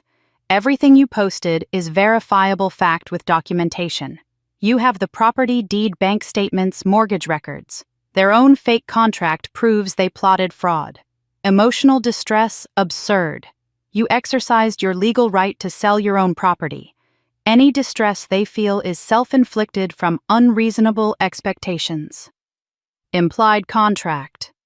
Won't hold up. Statute of frauds requires real estate agreements in writing. Plus, you have evidence they were coercing you. Relief washed over me. So they can't actually sue me? Oh, they can sue. Anyone can file a lawsuit, but they'll lose badly. Jessica smiled. Want me to respond? I'll do it pro bono. I hate bullies, especially family bullies. Yes, please. I'm done being scared of them. Good. Give me 48 hours. I'll draft something educational. I read their legal threat 3 times. They thought the law would scare me into submission, make me crawl back and beg forgiveness. But they forgot one thing: I had the truth, the evidence, and a property deed with my name on it. Their lawsuit was a bluff, and I was about to call it. Jessica's response letter arrived at Patterson & Associates on Monday morning via certified mail and email, 4 pages of legal precision that methodically dismantled every claim my family had made. She'd copied me on the email, and I read it 3 times with something close to awe. The letterhead alone carried weight, Jessica's firm well-established and respected in the legal community. The tone was professional, almost courteous, but underneath ran a current of absolute certainty. We represent Emma Carter in response to your cease and desist dated January 24th. After careful review, we find your claims without merit. Then she took them apart piece by piece. Under the defamation claim, she wrote, Truth is an absolute defense to defamation. Our client's statements are supported by property deeds showing sole ownership, mortgage documents in her name only, bank records showing she paid all costs, and documentation of your client's scheme, including a prepared fake contract and practiced signatures. She'd attached exhibits, everything I'd given her, plus the photos Uncle Mike had provided of that damning folder. The emotional distress claim she dismissed as frivolous. Our client exercised her legal right to sell her property. Your client's distress stems from their failed scheme, not our client's lawful actions. For the implied contract claim, she cited the statute of frauds, explained that verbal discussions under duress don't constitute binding contracts, noted that their attempted fraud negated any claim of good faith. The conclusion was devastating in its calm professionalism. Your clients have no legal basis for any claim. Should they proceed with litigation, we will countersue for malicious prosecution and abuse of process, seek attorney fees under applicable statutes, file a criminal complaint regarding attempted fraud based on the forged signature practice sheets, and pursue a restraining order if harassment continues. She ended with advice wrapped in velvet but backed by steel. We strongly advise your clients to drop this matter immediately and cease all contact with our client. We trust you will counsel them appropriately regarding the weakness of their position. Tuesday afternoon, Jessica called me, and I could hear the satisfaction in her voice. They folded, completely. What happened? Patterson called. Said he'd reviewed everything and advised his clients not to pursue litigation. I asked if he meant at this time or at all. He said at all. Case closed from their end. Just like that? Just like that. He apologized for the inconvenience, which tells me he's embarrassed. He probably took their retainer, started building the case, then realized, once he saw our evidence, that there was nothing there. Relief flooded through me so intensely, I had to sit down. So it's over. The legal threat is over. But document any further harassment. We might still need a restraining order. She paused. You called their bluff and won. How does it feel? Like I can finally breathe. What I learned later through the reliable neighborhood grapevine was that my parents had received their own call from Patterson that afternoon. He'd been direct. No case. Drop it. Everything I posted was provably true. They'd lose, and it would cost them significantly more than they'd already spent. Dad had apparently asked how much they'd just paid him. $5,000 retainer, Patterson had said, but he could only refund $2,500. The consultation and letter work was billable, so they were out $2,500 for a lawsuit that never happened, and worse, their own lawyer had told them they were wrong. Word spread through the community with the speed of wildfire.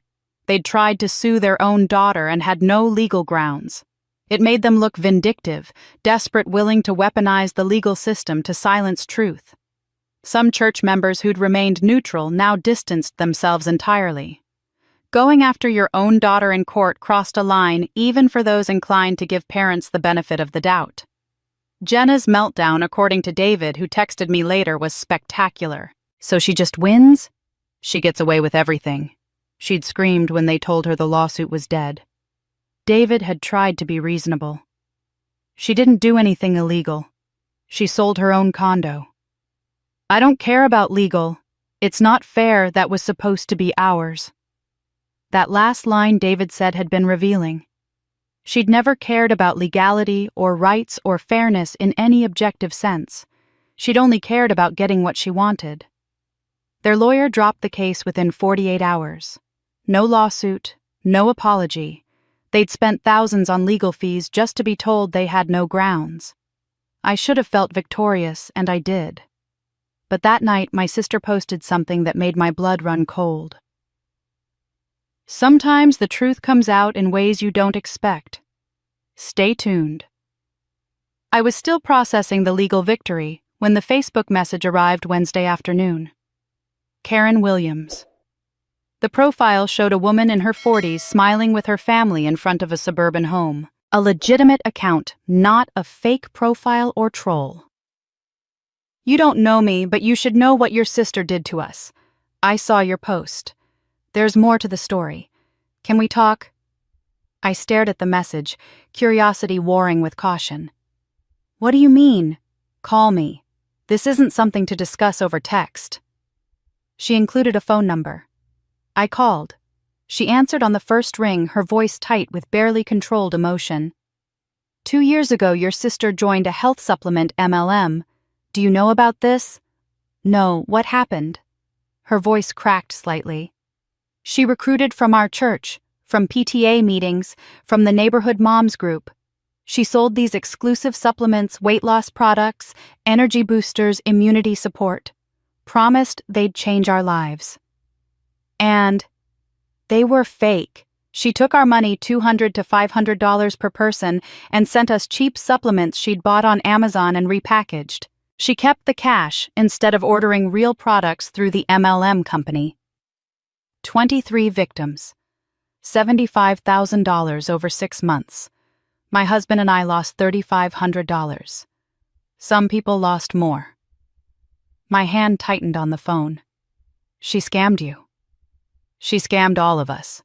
People who trusted her because we went to the same church, because our kids played together, because we thought she was one of us.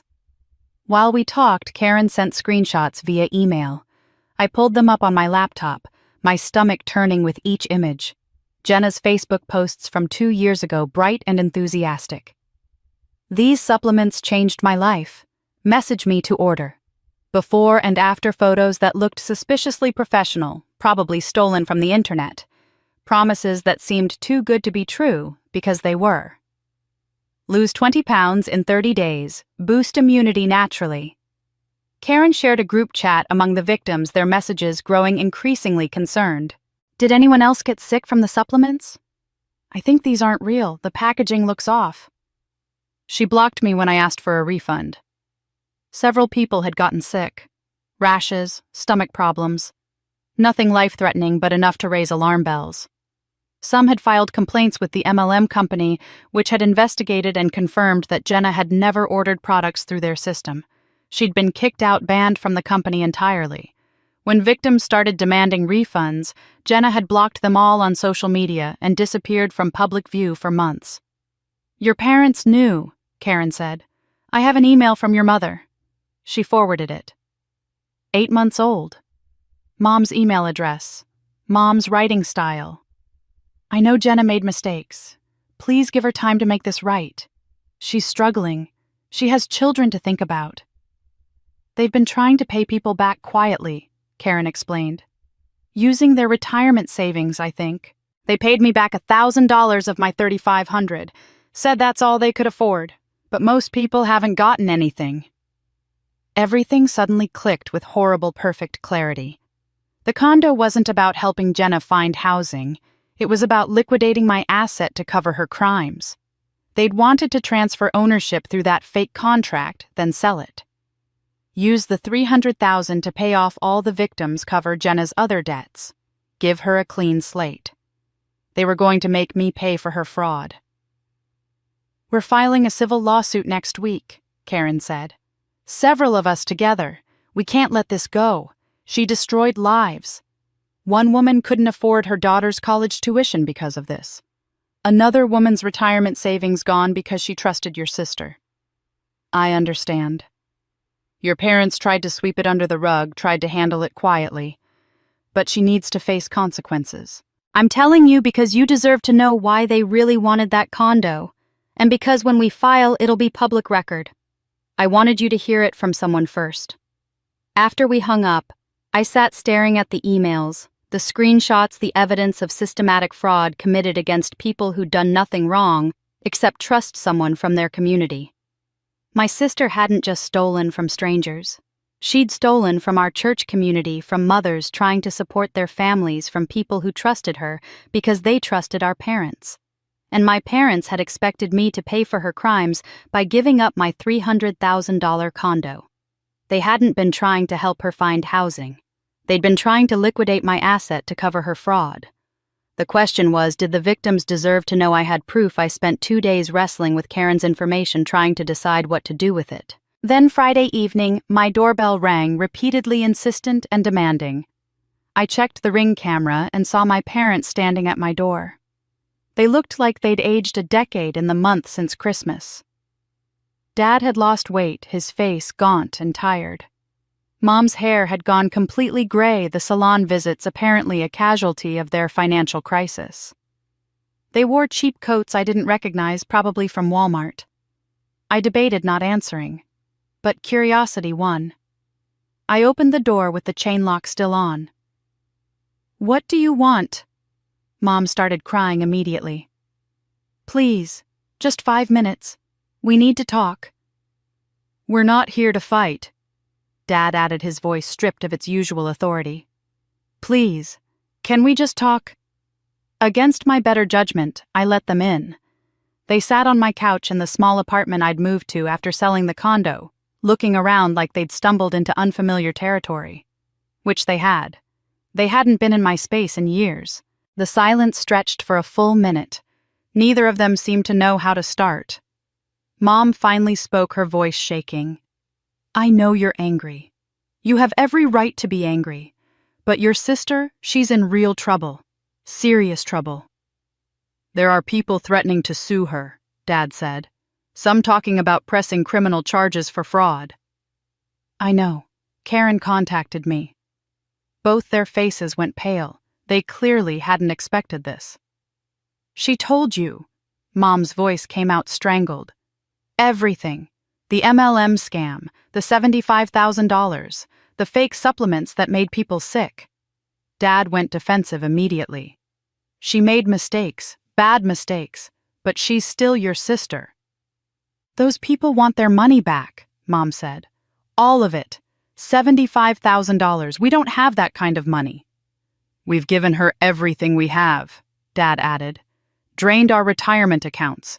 It's still not enough." Mom's voice rose, taking on an accusatory edge.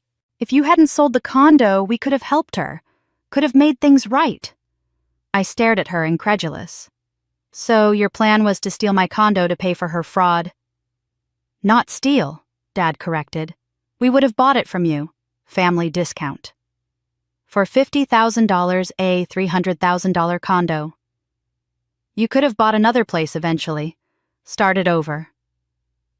"With what money?" "After you took my $300,000 asset and gave me $50,000. Mom leaned forward, her hands clasped like she was praying. "You've always been the strong one, the one who doesn't need us. Your sister needs help. Real help. She has children. They could lose their mother to jail." "We're not getting any younger," Dad said. "We're 68 years old. What if something happens to us? Who'll take care of her then?" Even now, even caught, even confronted with the full scope of their scheme, they still expected me to sacrifice. No apology for the fraud they'd tried to commit against me. No acknowledgement of wrongdoing. Just the same old story, fix this for us because you're capable and she's not. "Where were you when I needed help?" I asked. "When I asked for a $5,000 loan for my apartment deposit?" "That was different. You were young. You needed to learn responsibility." And Jenna, at 37 years old, committing fraud against her own church members, doesn't need to learn responsibility. The silence that followed had weight. They had no answer that made sense, no way to spin it, that didn't reveal the fundamental unfairness they'd built their parenting on. "She's not learning responsibility because you keep saving her," I said quietly. "You always have." Mom made one last, desperate attempt. "Please, she's your only sister. You'll regret this. Family is forever. Family is supposed to protect each other, not sacrifice one child to save the other from her own consequences." "So that's it," Dad's voice hardened. "You'll just let her go to jail." "I'm not sending her anywhere. Her choices did that. I'm just not paying to bail her out." I stood up and walked to the door, opening it wide. "I think it's time for you to leave." They sat there, stunned, not moving. "Now, please leave my home." They sat in my living room begging me to fix the mess they'd created. No apology, no acknowledgement of the fraud they'd tried to commit against me, just more demands wrapped in tears. I looked at my mother and saw what I'd feared becoming my whole life, someone who believed love meant endless enabling. I stood up and opened the door. "I think it's time for you to leave." This time I didn't watch them go. I just closed the door. After they left, I sat at my computer staring at a blank document. I didn't trust a phone conversation. They'd interrupt, manipulate, redirect. But an email was permanent, documented, impossible to twist later. I spent 2 hours writing it, every word chosen carefully. This wasn't just communication. It was therapy and evidence closure and boundaries all wrapped into one final statement. Saturday morning at 6 o'clock, I hit send. The recipients, Mom, Dad, Jenna, copied Uncle Mike and Jessica as witnesses. Subject line, final statement, no further discussion. I'm writing this once. I will not repeat myself. I will not debate this. I will not argue. For 30 years, I was the child who didn't matter as much.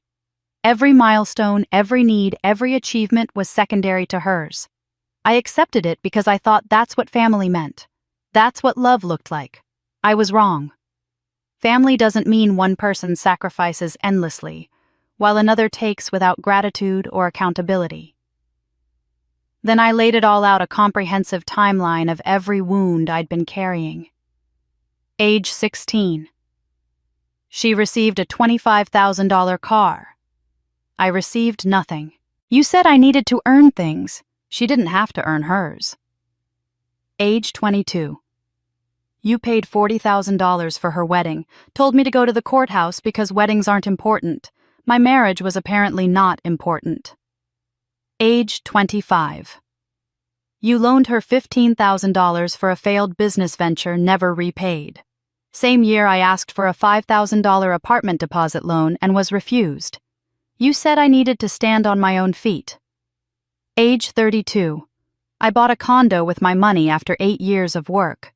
You said good job, then immediately asked if she could stay there. My achievement immediately became her opportunity. Age 35. You plotted to steal that condo via forged contract to pay for her fraud crimes. I have the documents. I have the practiced signatures. I continued.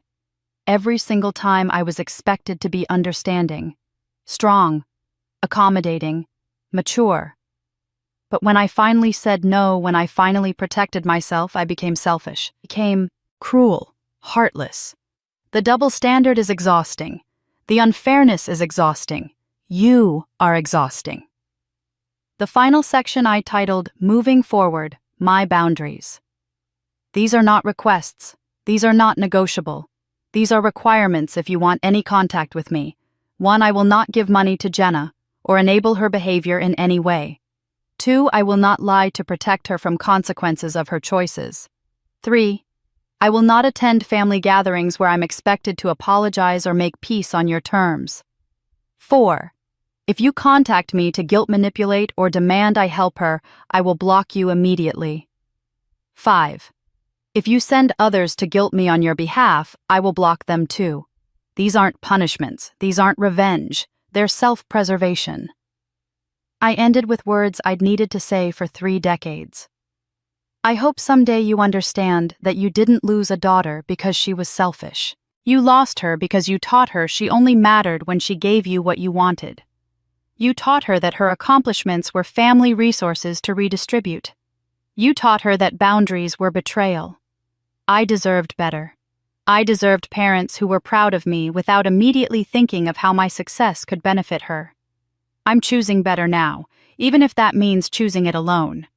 Do not contact me unless you're ready to take real accountability. Not apologize for my feelings. Take accountability for your actions. Until then, goodbye. I hit send at 6:47. The read receipts showed they opened it within minutes. All 3 of them probably sitting together reading my words and deciding how to respond. No response came. No calls. No texts. Just silence. I turned off my phone and went for a long walk, the morning air cold and clean in my lungs. I sent the email at 6:47 in the morning. Read receipts showed they opened it within minutes. No response came. No calls. No texts. Just silence. And for the first time in my life, that silence didn't feel like abandonment. It felt like freedom. But my sister's desperation was about to reach a breaking point, and her next move would be captured on camera for the world to see. I turned my phone back on Sunday afternoon and found 17 text messages from church members I barely knew. The service that morning had apparently become a battlefield, and I hadn't even been there. Pastor Michael had addressed it indirectly in his sermon, several people reported. Families face trials. We must remember, judge not lest ye be judged. Only God knows what's in someone's heart. We should be slow to condemn. The words were diplomatic, careful, designed to calm tensions without taking sides. They'd done the opposite. Coffee hour afterward had been a disaster. The church community, the place my parents had considered their social stronghold for 30 years, had fractured into visible factions. The old guard, mostly my parents' generation, and older believed family should forgive and forget no matter what. She's being stubborn and prideful, one woman had told my friend Sarah loud enough for half the room to hear. This is what happens when children forget to honor their parents. The middle generation people my age who understood mortgages and property values and what 8 years of savings actually meant saw it differently. They literally tried to steal her house, Sarah had said back. I'd protect my property too. The conversation had grown heated enough that Pastor Michael had to intervene. The young adults in their 20s and 30s had been even more direct. This is textbook toxic family dynamics, one of them had posted in the church's private Facebook group. Good for her for setting boundaries. More people should. My parents' close friends deliberately avoided anyone who'd spoken in my defense. People picked sides in the coffee line in the parking lot, in whispered conversations by the bulletin board. Some families had simply stopped attending altogether rather than navigate the tension. Sarah texted me that church leadership was genuinely concerned about losing members over what they were calling the Condo situation, as if reducing 30 years of favoritism and attempted fraud to a property dispute somehow made it more manageable. By Monday evening, the local Facebook group, Downtown Metro Neighbors, had become a war zone. Someone had posted asking if anyone else was following the family drama, and 300 comments appeared within 6 hours. She's heartless. It's just a condo. You can't put a price on family. It's a $300,000 asset she worked 8 years for. They wanted to steal it with a fake contract. But think of the children. Her sister has kids who needed a home. The sister scammed people in an MLM scheme. She's a fraud. Both sides are wrong. They should just forgive each other and move on. Why should she forgive people who literally won't even apologize? Family is family. You help no matter what. That's enabling, not helping. The argument spiraled, people who'd never met me or my family weighing in with absolute certainty about who was right and who was wrong. A local blogger picked up the story, anonymizing the details, but poorly enough that everyone local knew exactly who it was about. Downtown condo sale, tears family apart, who's really wrong? The article included interviews with neighbors who'd filmed the moving day confrontation with Rachel. I've never seen anything like it, one neighbor was quoted saying. The woman who answered the door was so calm while the other one was screaming. It was surreal. The comments section exploded. 2,000 comments within 48 hours, people from other cities and even other states weighing in. The local news station picked it up as a human interest piece, calling it a cautionary tale about family and money and the importance of clear communication. I became a reluctant local celebrity overnight. I couldn't go to Trader Joe's without being recognized.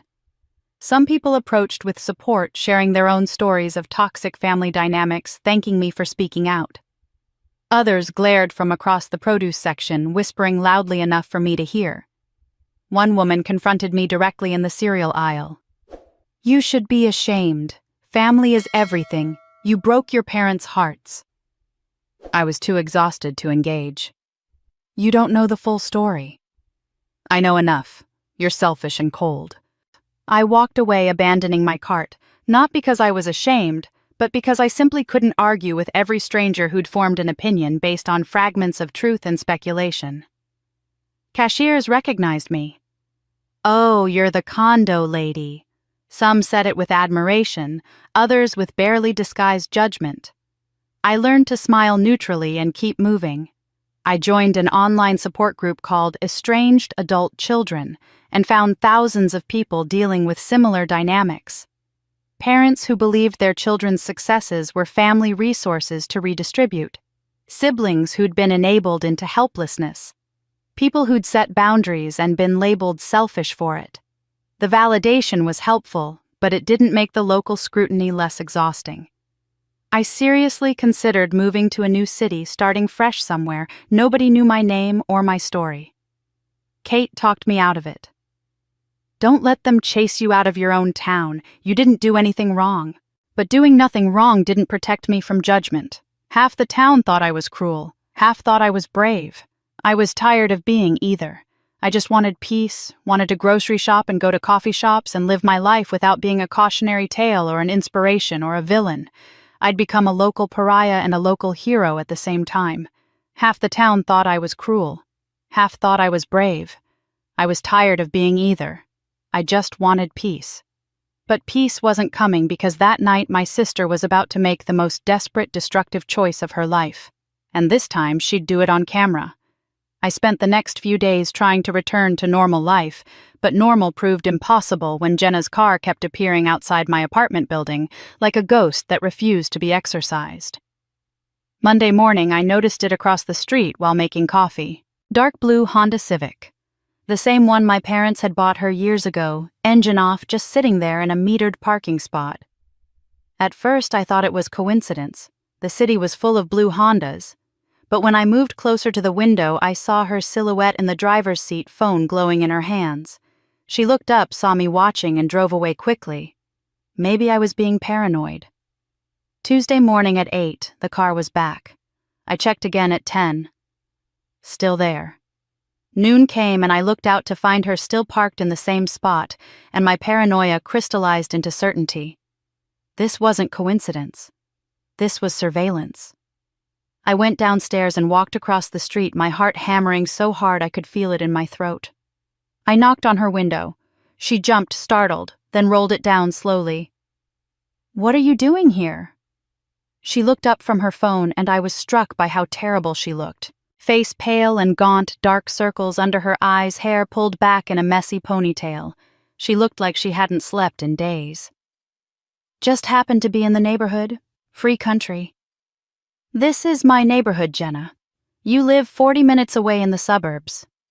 She held my gaze for a moment, something flickering in her eyes that I couldn't quite read. Defiance. Desperation. Then she started the car without another word and drove off, but slowly, deliberately, like she wanted me to know she wasn't intimidated. Wednesday, she was back. This time she sat there for over an hour, not even pretending to be doing anything else. Just watching my building. I stood at my window watching her watch me, and the surreality of it made me feel like I was losing my grip on reality. My own sister stalking me in broad daylight. I called the non-emergency police line, my hands shaking as I explained the situation to the dispatcher. "My sister has been parking outside my building for 3 days. She just sits there. I feel unsafe." The officer who responded 20 minutes later was polite and professional. He talked to Jenna for several minutes while I watched from my window. When he came to my door, his message was frustrating but clear. "She says she's waiting for a friend who lives in the building. She's on a public street, ma'am. Unless she threatens you directly or violates a restraining order, there's not much we can do." So she can just sit there watching my apartment all day. If she's on public property and not making threats, yes, ma'am, I'd recommend documenting everything and filing for a restraining order if the behavior continues. The social media stalking started that same week. New accounts with generic names and no profile pictures began appearing in my notifications. Comments on posts I'd made 3, 4, 5 years ago, back when my life was simpler and my family seemed normal. "You'll get what's coming to you. Karma doesn't forget. Enjoy your stolen peace while it lasts." I blocked them immediately. New ones appeared within hours, sometimes minutes. The messages were similar enough that I knew they all came from the same source, but different enough that she was putting thought into each one, spending time crafting these little poison darts. Then my friends started reporting the direct messages. "Hey, your sister just messaged me asking where you work," Kate texted. "Didn't give her any info but thought you should know." Another friend. "She's asking about your routine, when you're usually home. It's really weird." Sarah called me directly. "She asked me who you're dating and if you live alone. I told her to leave you alone and blocked her. Emma, this is getting scary." The text messages from Jenna's own phone escalated in both frequency and instability. 2 a.m. "You ruined my life and you don't even care, do you?" And 3 minutes later, before I could have possibly responded even if I'd wanted to, "I can't sleep. The kids cry every night. This is your fault." Then at 4:17, my phone buzzing on the nightstand and pulling me from fitful sleep. "My marriage is falling apart because of you." By 6:45, as I was trying to get ready for work, "I hope you're happy. I hope it was worth it. I hope you can live with yourself." This pattern continued for days, messages at all hours cycling rapidly between rage and victim mentality, between threats and self-pity. The emotional whiplash was exhausting even to witness secondhand. The voicemails were worse. I made myself listen to them knowing I needed documentation, and each one chilled me more than the last. Long, rambling monologues that grew increasingly unhinged. "You think you won, but you didn't. Everyone knows what you did. God sees everything. You'll pay for this. Maybe not today, maybe not tomorrow, but you'll pay. I gave you so many chances to make this right, so many opportunities to be the sister you should have been. You chose war. Fine. War it is." One voicemail contained no words at all, just 3 straight minutes of sobbing. Gut-wrenching, desperate crying that sounded like it came from somewhere deep and fundamentally broken. I listened to the whole thing, disturbed by how much pain was in those sounds, but also disturbed by my own lack of sympathy. I felt nothing but wariness. Thursday morning, David sent me a text. "I'm sorry about Jenna. I can't control her anymore. She's completely obsessed with you in this situation. Please be careful." I screenshot everything: the texts, the voicemails, the fake social media accounts, David's warning, and sent it all to Jessica. "Is this harassment? Should I be worried?" Her response came within the hour. "Yes, this absolutely constitutes harassment. Start restraining order paperwork immediately. Document everything with dates and times. Save all messages. If she shows up at your apartment again, call the police every single time." That afternoon, my phone rang with my parents' number. I almost didn't answer, but something made me pick up. "Your sister is not doing well." Mom's voice sounded strained, older somehow. "I'm genuinely worried about her mental state." "What do you mean?" "She's not sleeping, barely eating. She just sits in her room staring at her phone, scrolling through your Facebook page for hours. Sometimes she cries. Sometimes she just stares. It's not healthy. She needs professional help, Mom. Therapy, probably medication. Not my condo. Can't you just talk to her? Help her move past this. You're her sister. I'm not responsible for her mental health, especially not after everything she's done. Everything you've all done." The line went quiet for a moment. Then Mom said, "I don't know what else to do," and hung up. Uncle Mike texted me that evening. "Your mom called me, said Jenna is spiraling hard, talking about making things right and getting justice. She used the phrase taking matters into her own hands. Be aware. Be careful." I took his warning seriously. I called my landlord and had new locks installed, adding a heavy deadbolt that made me feel slightly safer. I notified building security about Jenna, providing them with her photo and license plate number. I started parking in different spots each day, sometimes 2 blocks away, sometimes in the garage across the street. I varied my schedule, leaving for work at different times, coming home via different routes. My friends thought I was overreacting. "She's just venting," one said. "She's not actually dangerous. She's a mom with 2 kids." But I'd learned to trust my instincts, and my instincts were screaming that something was building. Some pressure that had to break one way or another. I could feel it in the increasing frequency of her drive-bys, in the escalating desperation of her messages, in the way she'd stopped even trying to hide what she was doing. Friday night, she posted something on Facebook that made every alarm bell in my head ring at once. Sometimes you have to take matters into your own hands. The truth will come out. Stay tuned. The texts came faster, the drive-bys more frequent. My sister was unraveling, and everyone could see it except my parents, who kept insisting I was the problem. I should have seen the warning signs more clearly. I should have known that desperation and obsession make a dangerous combination.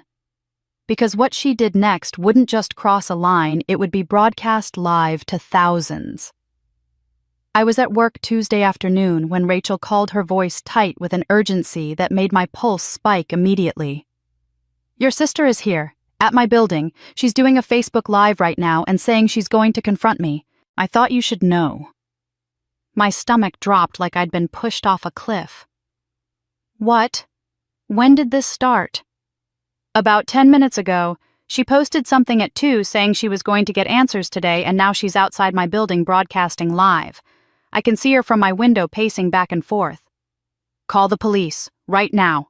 Don't go down there, Rachel, please." "I'm already calling. I just wanted you to know what's happening." The line went dead. I pulled up Facebook on my phone with hands that had started shaking so badly I almost dropped it. I found Jenna's profile, and there it was at the top of her page, a red, live indicator pulsing next to her name like a warning light. 500 viewers already and climbing. I clicked it, my heart hammering. Jenna's face filled my screen, and I was struck by how calculated it all looked. Her face was tear-stained eyes, red and puffy, but her makeup was carefully applied foundation, smooth mascara, freshly done. She'd prepared for this performance, planned it down to the details. "I'm here at what should be our family home," she said, her voice wavering with what sounded like practiced emotion. "My sister sold it out of pure spite to my husband's ex-wife just to humiliate us, to hurt us when we were already down." The view count climbed as I watched. 800, 1,000, 1,500. The local drama was drawing an immediate audience, people drawn to conflict like spectators at an accident. "Today, I'm getting our belongings that she won't return," Jenna continued, and I felt anger flash through me because it was a complete, blatant lie. She'd never moved in. She'd never had belongings there. She was fabricating reality in real time for thousands of witnesses. "I'm tired of being silent, tired of being the victim. Today, I take back what's mine." The camera view swayed as she started walking toward the building entrance, and I could see her hand shaking, the image trembling. Comments flooded the screen faster than I could read them, a chaotic scroll of reactions. "You go, girl," mixed with "this seems unhinged" and "is this legal?" Someone wrote, "pretty sure this is trespassing." Another comment, "call the police right now." 2,000 viewers now.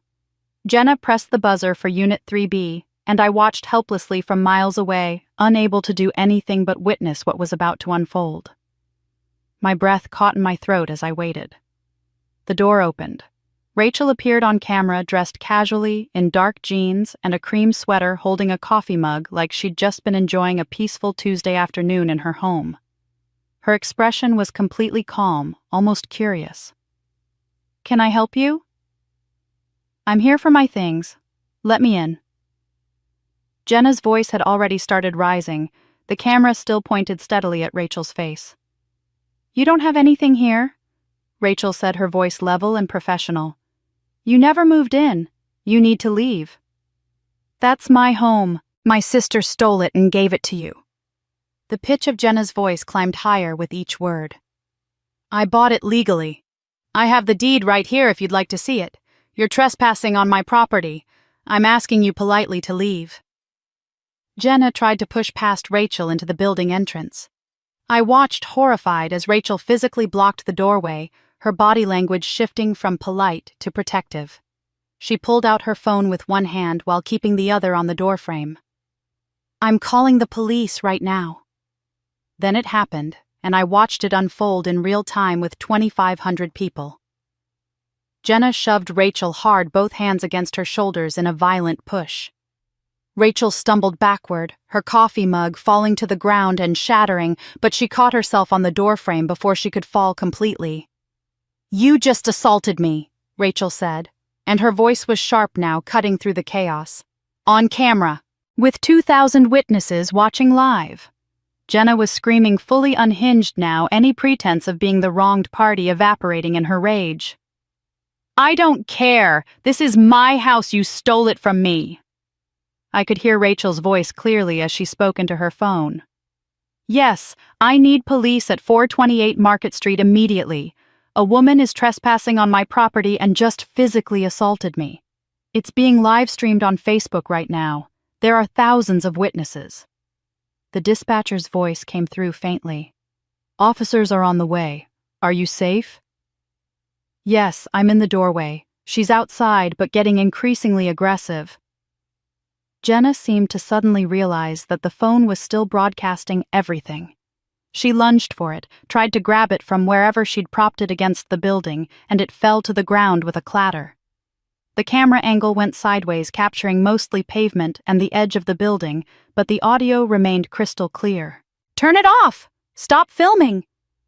Jenna's voice was panicked now, desperate, but she couldn't figure out how to end the live stream in her panic. I could hear her fumbling with the phone, cursing. The viewer count hit 3,000, then 3,500. While they waited for police to arrive, the confrontation escalated into something genuinely painful to watch. Jenna screamed through the doorway about her ruined life, how Rachel had destroyed everything, how this was all so unfair. Rachel's responses were calm, measured, and absolutely cutting. "I didn't take your home. Your sister sold her home that she bought with her own money. And I didn't take David. You pursued a married man and destroyed 2 marriages. I was the one wronged 5 years ago, remember? He loved me. He chose me over you. And yet here you are, desperate and broke and screaming at me on someone else's property while I own a condo and have a loving husband and a successful business. How did that work out for you?"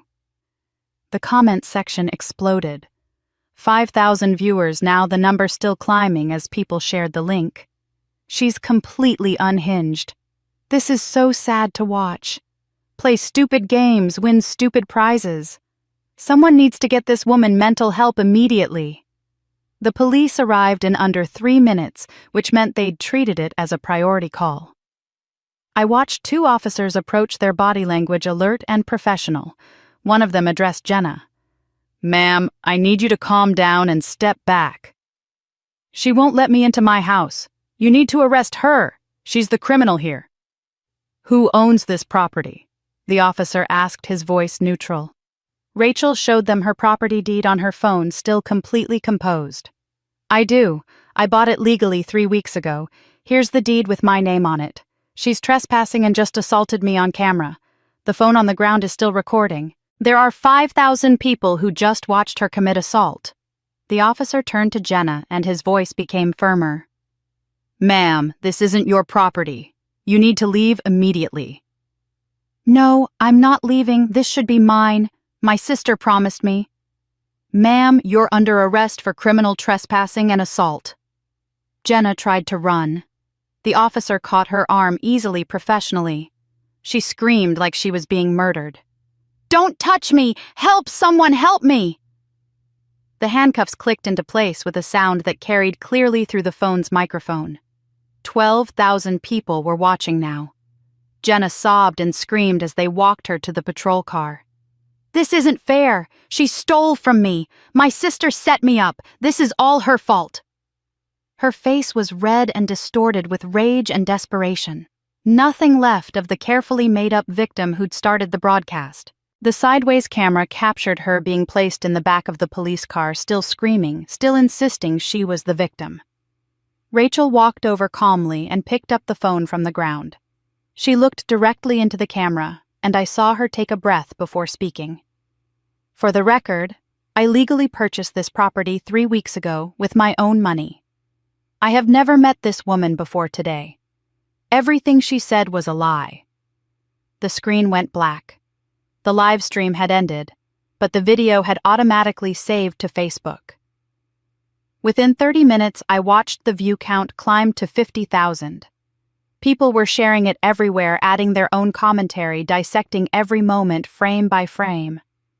Local news sites picked it up. Reddit threads appeared. Twitter was talking about it. By morning, the view count would hit 200,000 across multiple platforms. By the time the police drove away, her Facebook Live had 12,000 viewers. By morning, it would have 200,000 views across multiple platforms. She'd wanted to expose me as the villain. Instead, she'd exposed herself, her lies, her violence, her complete detachment from reality. The video couldn't be deleted. The internet never forgets. And this time she'd destroyed herself on camera with no one to blame but her own desperation. The video spread like wildfire across every platform within hours. I watched it happen in real time from my desk at work, unable to focus on anything else as the view counts climbed exponentially. Facebook to Twitter to Reddit's public freakout forum to TikTok, each platform adding its own commentary, its own angle, its own viral spin on my sister's complete public meltdown. People were dissecting every moment, creating reaction videos, adding captions and commentary. It was simultaneously vindicating and horrifying to watch. By the 6 o'clock evening, news local stations had picked it up as their lead human interest story. I watched the broadcast on my phone during my break, the anchor's voice professional and carefully neutral. Woman arrested after Facebook Live meltdown over condo dispute. The chyron at the bottom of the screen reinforced the headline as footage from the live stream played with strategic blurring over faces. The report included context pulled from public records, which meant reporters had done their homework. The dispute stems from a family conflict over a downtown condo. Court records show the woman's sister legally sold the property 3 weeks ago, but the arrested woman believed she had claim to it. Then came the detail that made my breath catch. The arrested woman is also facing a separate civil lawsuit from victims of an alleged MLM fraud scheme totaling $75,000. Everything was public now. Everything was connected and documented and searchable. The condo, the fraud, the arrest, the family drama, all woven together into a narrative my sister couldn't escape or rewrite no matter how many fake Facebook accounts she created. She was formally charged with 3 counts: criminal trespassing, assault, and battery and disorderly conduct. Bail was set at $5,000, which, according to Uncle Mike, who stayed in touch to keep me informed, my parents had to scramble desperately to come up with. They were nearly broke after months of paying off MLM victims and funding their failed legal threats against me. Dad had to borrow $2,000 from his other brother, the one who lived in Ohio, and rarely spoke to the family at 10% interest. The humiliation of that must have been excruciating for a man who'd spent decades preaching about financial responsibility and living within your means. David was mortified beyond any words he could articulate, Uncle Mike told me during one of our coffee meetings. The video showed his wife literally screaming, "You took my husband," at his ex-wife while trying to physically force her way into a building she had no legal right to enter. His co-workers at the bank had seen it because everyone had seen it. His boss had seen it. The bank's board had seen it. Random strangers in grocery stores had seen it. Wednesday morning, less than 24 hours after the arrest, David's boss called him into his office. The conversation was brief and professional and devastating. "David, this is embarrassing for the bank's reputation. The video has your wife mentioning your name multiple times. Clients are asking questions. I think you should take a leave of absence. Paid, of course, just until this blows over and the media attention dies down."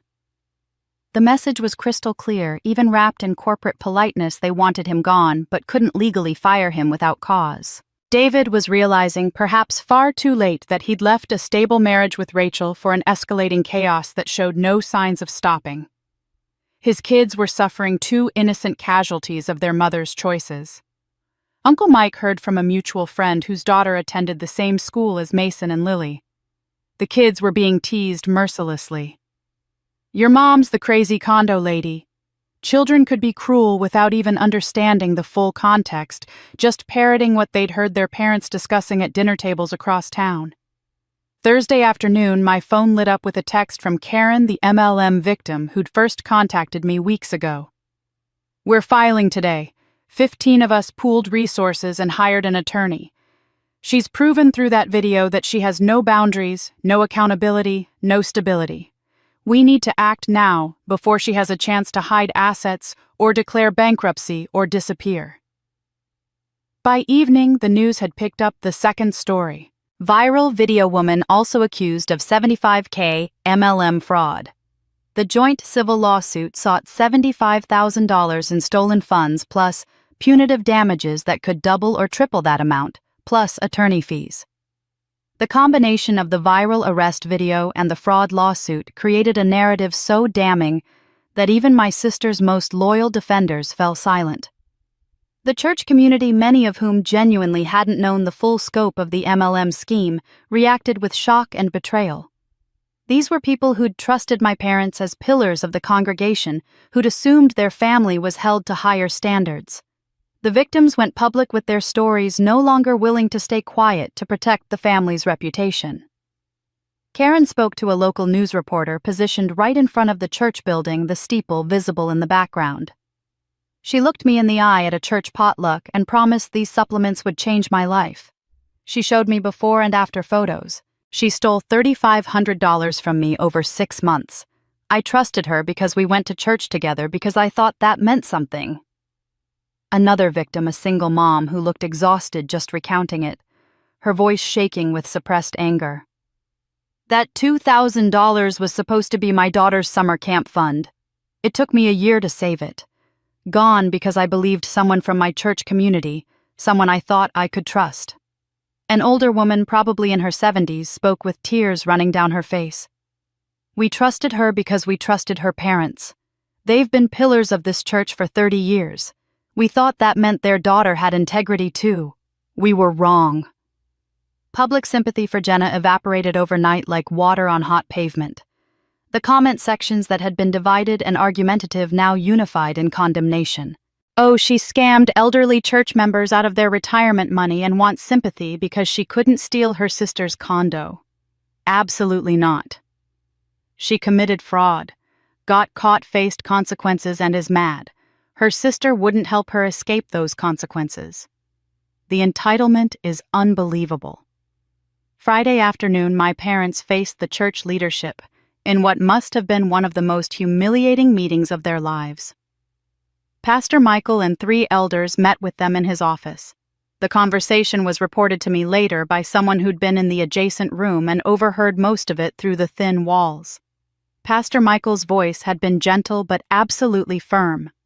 "Given the circumstances, the media attention this is bringing to our congregation, and the ongoing legal issues, we think it's best if you step back from all volunteer positions for the foreseeable future." "For how long?" Mom had asked, and the person who overheard said her voice sounded small and broken. "Indefinitely. Until this situation is completely resolved. We're losing members over this conflict. Families are choosing to attend other churches to avoid the drama." They were being expelled essentially, though no one would use that word officially. Suspended until the scandal died down, which based on internet permanence, might be never. The social consequences cascaded quickly after that. Mom's Bible study group stopped meeting at her house, women making polite excuses about scheduling conflicts and other commitments. Dad's Friday night poker group simply stopped inviting him, stopped responding to his texts altogether. Neighbors actively avoided them crossing the street, rather than having to make awkward small talk about the situation everyone had seen on the news. Uncle Mike helped me piece together the complete financial devastation, and the numbers were staggering. They'd already spent over $30,000 from their retirement savings trying to pay back MLM victims, though they'd only managed to actually return about $15,000 total, because new victims kept coming forward. The failed legal threat against me through Patterson and Associates had cost them $2,500 for absolutely nothing. Jenna's bail was $5,000. Her criminal defense attorney required a $10,000 retainer as a minimum because public defenders wouldn't touch an assault case with crystal clear video evidence of the crime. The civil lawsuit defense would require another $15,000 at minimum, probably more. Over $60,000 spent or committed with more expenses inevitably coming. Dad, at 68 years old, had to return to work after 3 years of retirement. He got a job at the local hardware store for $15 an hour, 25 hours a week. Uncle Mike said that former coworkers from his professional career had come into the store and seen him wearing the red employee vest, helping customers find the right size screws. The humiliation had been visible on his face. Mom, at 67, picked up shifts at the grocery store, bagging groceries and organizing carts for $14 an hour. The same women who'd listened to her brag for years about their comfortable retirement now saw her in a store uniform scanning their produce and asking if they wanted paper or plastic. Their house payment was late for the first time in 30 years of ownership. They'd already called a realtor. "We need to list the house as soon as possible. We can't afford the mortgage anymore." Within 2 weeks of that Facebook Live video, their entire carefully constructed life had collapsed like a house of cards. Church membership suspended indefinitely. Retirement savings depleted and still owing money. House going on the market. And the community that had once admired them as successful, stable pillars now whispered, "That's the family from the video," when they walked by. They'd gambled everything on protecting my sister and lost it all. But the consequences were far from over. Because when David saw that video and really processed what his life had become, he made a decision that would destroy my sister's last remaining shred of stability. The week after the arrest, David served Jenna with divorce papers. Uncle Mike called me the day it happened, his voice heavy with something between sympathy and vindication. "He did it, finally. Walked into their temporary housing at your parents' place and handed her the papers in front of everyone." I could picture the scene. Jenna's face as she opened the envelope, the disbelief turning to rage. According to Uncle Mike, who'd heard it from a neighbor who'd heard the screaming through the walls, her first words were, "After everything I did for you, I went to jail for trying to get us a home." David's response, finally honest, after years of enabling, had been devastating. "You didn't go to jail for me. You went to jail because you assaulted someone on camera while trespassing on property that was never ours." "You embarrassed me publicly," he'd continued, his voice rising with each accusation. "My boss saw that video. Every single person I work with saw it. My colleagues, my kids' teachers, my ex-wife watched you scream at her about stealing me when you were the one who pursued a married man. You're obsessed with your sister. You've been stalking her for weeks, sending threatening messages, creating fake social media accounts. It's not healthy. It's not normal. And I can't do this anymore." Jenna had begged, according to the neighbor's account. "I did this for our family. That condo was supposed to save us." David's response had been exhausted, depleted of any remaining sympathy. "That was never our condo. It was your delusion. I told you 100 times to let it go. You've been obsessed for months. You drove by her apartment. You stalked her online. I can't let my kids grow up thinking this behavior is normal or acceptable." The divorce filing included a request for primary physical custody, with only supervised visitation for Jenna. The language cited unstable behavior, obsessive tendencies, violent outburst captured on video, and witnessed by thousands arrest record ongoing harassment of a family member and concerning mental health deterioration. David was building a case that would almost certainly succeed. Jenna's world crumbled completely in the span of a week. Losing her husband, possibly losing her children, facing criminal charges with video evidence that made defense nearly impossible, facing a civil lawsuit for $75,000 she didn't have. And in the ultimate irony, having to move back in with our parents because she had nowhere else to go. The condo had been supposed to prevent exactly this scenario. David got a small apartment across town, took Mason and Lily with him, and filed for an emergency custody hearing scheduled for early March. Meanwhile, my parents' house went on the market February 25th. 4 bedrooms, 2.5 baths, nice suburban neighborhood where they'd lived for 30 years. Listed at $425,000. They told the realtor they were downsizing for retirement, but Uncle Mike knew the truth and shared it with me over coffee. financial catastrophe. They needed money to cover Jenna's criminal defense attorney to settle the civil lawsuit before it went to trial to pay back more MLM victims, in hopes of reducing the judgment against her, and to support Jenna and the grandkids, since David had cut off all financial support. Both of them were working minimum wage jobs that barely covered groceries, let alone a $2,400 monthly mortgage payment. The house was in good condition, well maintained in a desirable neighborhood. It sold in 3 weeks for $420,000. After paying off the remaining mortgage of $140,000 and covering closing costs, they netted $270,000.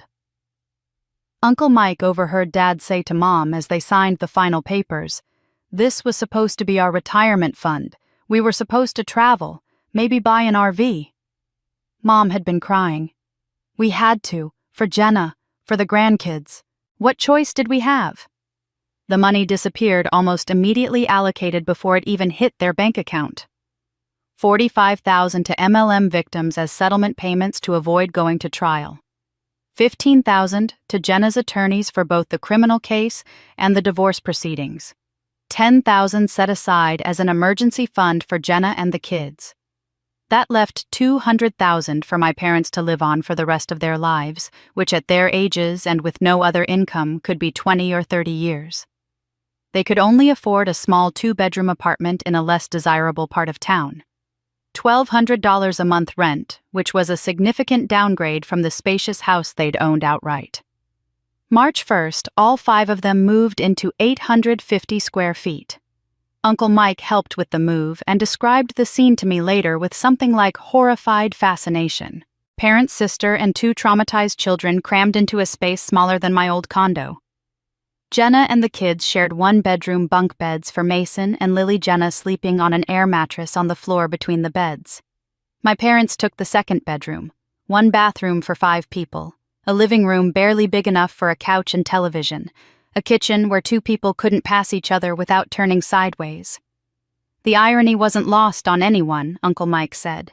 They'd plotted to take my 1,200 square foot condo, and now they were living in 850 square feet with twice as many people. The living situation became tense immediately. The kids cried, frequently traumatized by the divorce, by moving, by having seen their mother arrested on a video their classmates had watched and mocked them for. Jenna was depressed to the point of barely functioning on anxiety medication, not looking for work, just sitting on the couch scrolling through her phone for hours. My parents were exhausted from working retail jobs. They'd thought they'd never have to work again from supporting an adult daughter who showed no signs of improving from living in quarters too cramped for their aging bodies and fraying nerves. All 4 adults snapped at each other constantly. The walls were thin and neighbors complained about the noise. The landlord sent a warning letter after the first week. "Keep it down or you're out." Mason asked his grandmother one day, "Why don't we live in a house anymore?" Jenna's answer, loud enough for the neighbor to hear through the wall, "Because your aunt is selfish and stole everything from us." But Dad's quiet response, barely audible, was different. "No, it's ours. We made every wrong choice." Uncle Mike told me all of this over coffee one Saturday morning, watching my face carefully to gauge my reaction. "They wanted your $300,000 condo to house Jenna's family comfortably," he said. "They lost their $425,000 house in the process. Now they're living in an apartment smaller than the condo they tried to steal from you. They traded a comfortable retirement home for poverty line living." I didn't feel joy hearing it. I didn't feel satisfaction or vindication or any of the emotions I might have expected. I just felt sad. Sad at the waste of it all. Sad at what pride and favoritism and enabling had cost them. Sad that they'd had everything and thrown it away because they couldn't let me have something that was mine. "They could have just let you be," Uncle Mike said, echoing my thoughts. "They'd still have their house, their retirement, their dignity. All they had to do was nothing." "But then they couldn't control everything," I said. "They'd plotted to take my $300,000 condo and keep their comfortable suburban life. Instead, they lost their $425,000 house and ended up in a cramped apartment with paper-thin walls and screaming grandchildren. 4 adults and 2 kids in 850 square feet. Karma doesn't do discounts. It charges interest. And their bill had come due in full. 3 months had passed since I had last heard a word from them. February had been the month I finally drew a line in the sand when I sent that boundary email telling my parents I would not respond to any more manipulation or pressure. Since then, there had been silence, and for a while that silence felt like oxygen, like my lungs were finally allowed to expand. Then one ordinary afternoon in early May, I opened my inbox, and there it was, a subject line that stopped me cold. Please. We need to talk. The sender was my mother. My first instinct was to delete it unread to starve the old reflex that had trained me to flinch and then comply.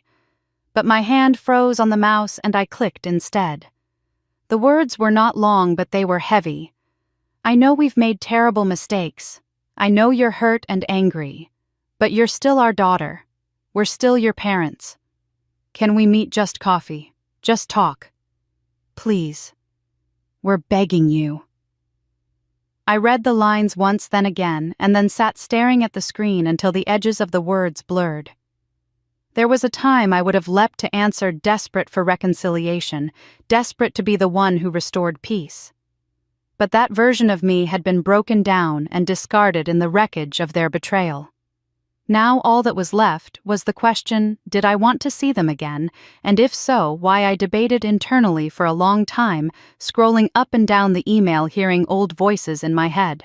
Jessica, my lawyer had warned me in February. You don't owe them anything. Boundaries only work if you hold them. Uncle Mike, gruff but kind, had said, sometimes closure matters. If you do it, make it on your terms. Public place, strict limit. And my therapist, the one I had finally started seeing after months of spiraling, had asked me the most important question of all. What do you need? Not what they need. Not what they want. What serves your healing?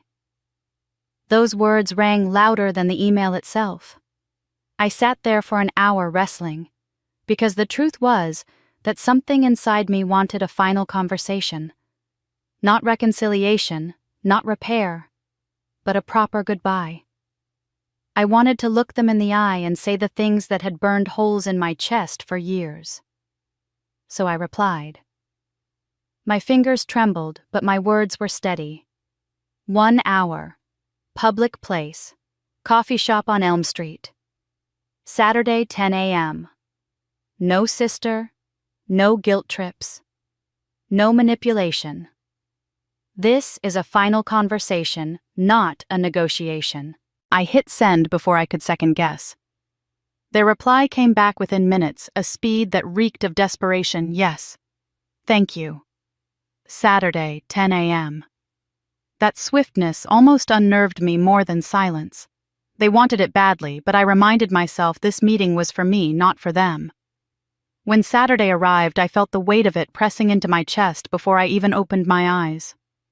The air was warm for early May, the sun just beginning to tilt toward summer. I dressed simply but deliberately, choosing a calm gray sweater and jeans, something that made me feel grounded.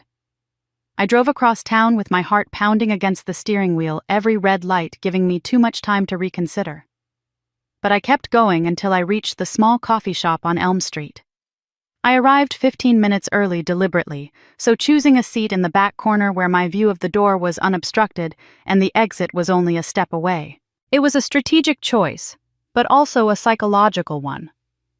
I wanted to remind myself that I had options, that I was in control. At exactly 10 o'clock, they walked in.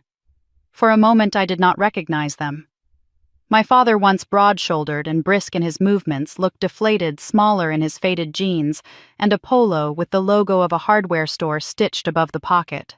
His eyes carried dark hollows beneath them, the mark of sleepless nights or endless shifts. My mother's hair, once dyed meticulously every few weeks, was completely gray now, wiry at the edges, her cheap winter coat still clinging to her shoulders, though the season had already turned. Her hands shook when she ordered coffee. They looked 10 years older than when I had last seen them in December. The The sight stirred something complicated in me, a pang of pity laced with the hard crust of anger. They sat down across from me, and for a full minute none of us spoke. The silence was not comfortable, but heavy, oppressive, filled with things unsaid. I broke it first, my voice measured. "You have 1 hour. I'm listening." My mother's tears began before she finished her first sentence. "We're so sorry. We made terrible, terrible mistakes." My father cleared his throat, his voice gravelly. "We thought we were helping family, doing the right thing. We were wrong about everything." I stared at them, then spoke with the steadiness that only comes after months of practice. "You weren't wrong about everything. You were wrong about trying to steal from me. You weren't wrong because of how you did it. You were wrong because it wasn't yours to take." My mother nodded through tears. "We know that now. We've lost everything. The house, our standing in the community, our church."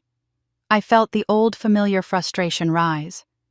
Even now, even in apology, their first instinct was to list what they had lost, not what they had done to me. I leaned forward, my words clear and deliberate. "You want to know what you actually lost. You lost me. Long before the condo. Every time you chose her over me. Every time my achievements were invisible. Every time I needed help and you said I was too strong to need it. You lost me piece by piece for 30 years. They sat, frozen eyes flickering, unable to deny it. The condo was just the moment I finally admitted it to myself. It was when I stopped pretending we were a family. My father tried to salvage something. "We loved you. We always loved you. You're our daughter."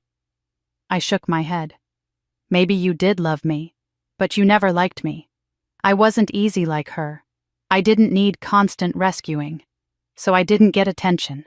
And when I finally set a boundary, the first real boundary of my life, you tried to destroy me.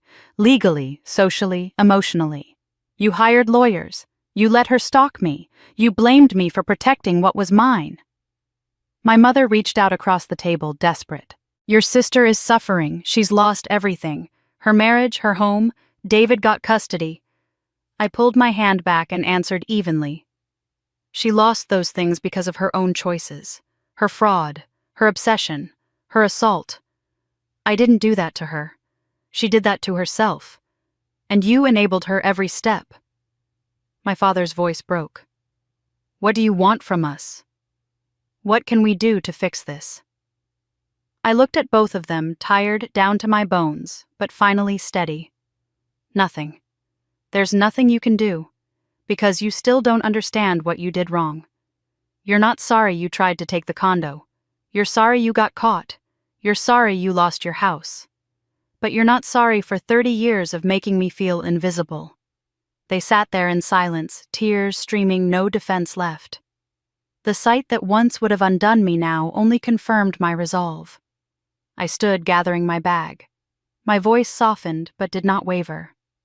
"I hope you find peace. I hope she gets real help, therapy, not just bailouts.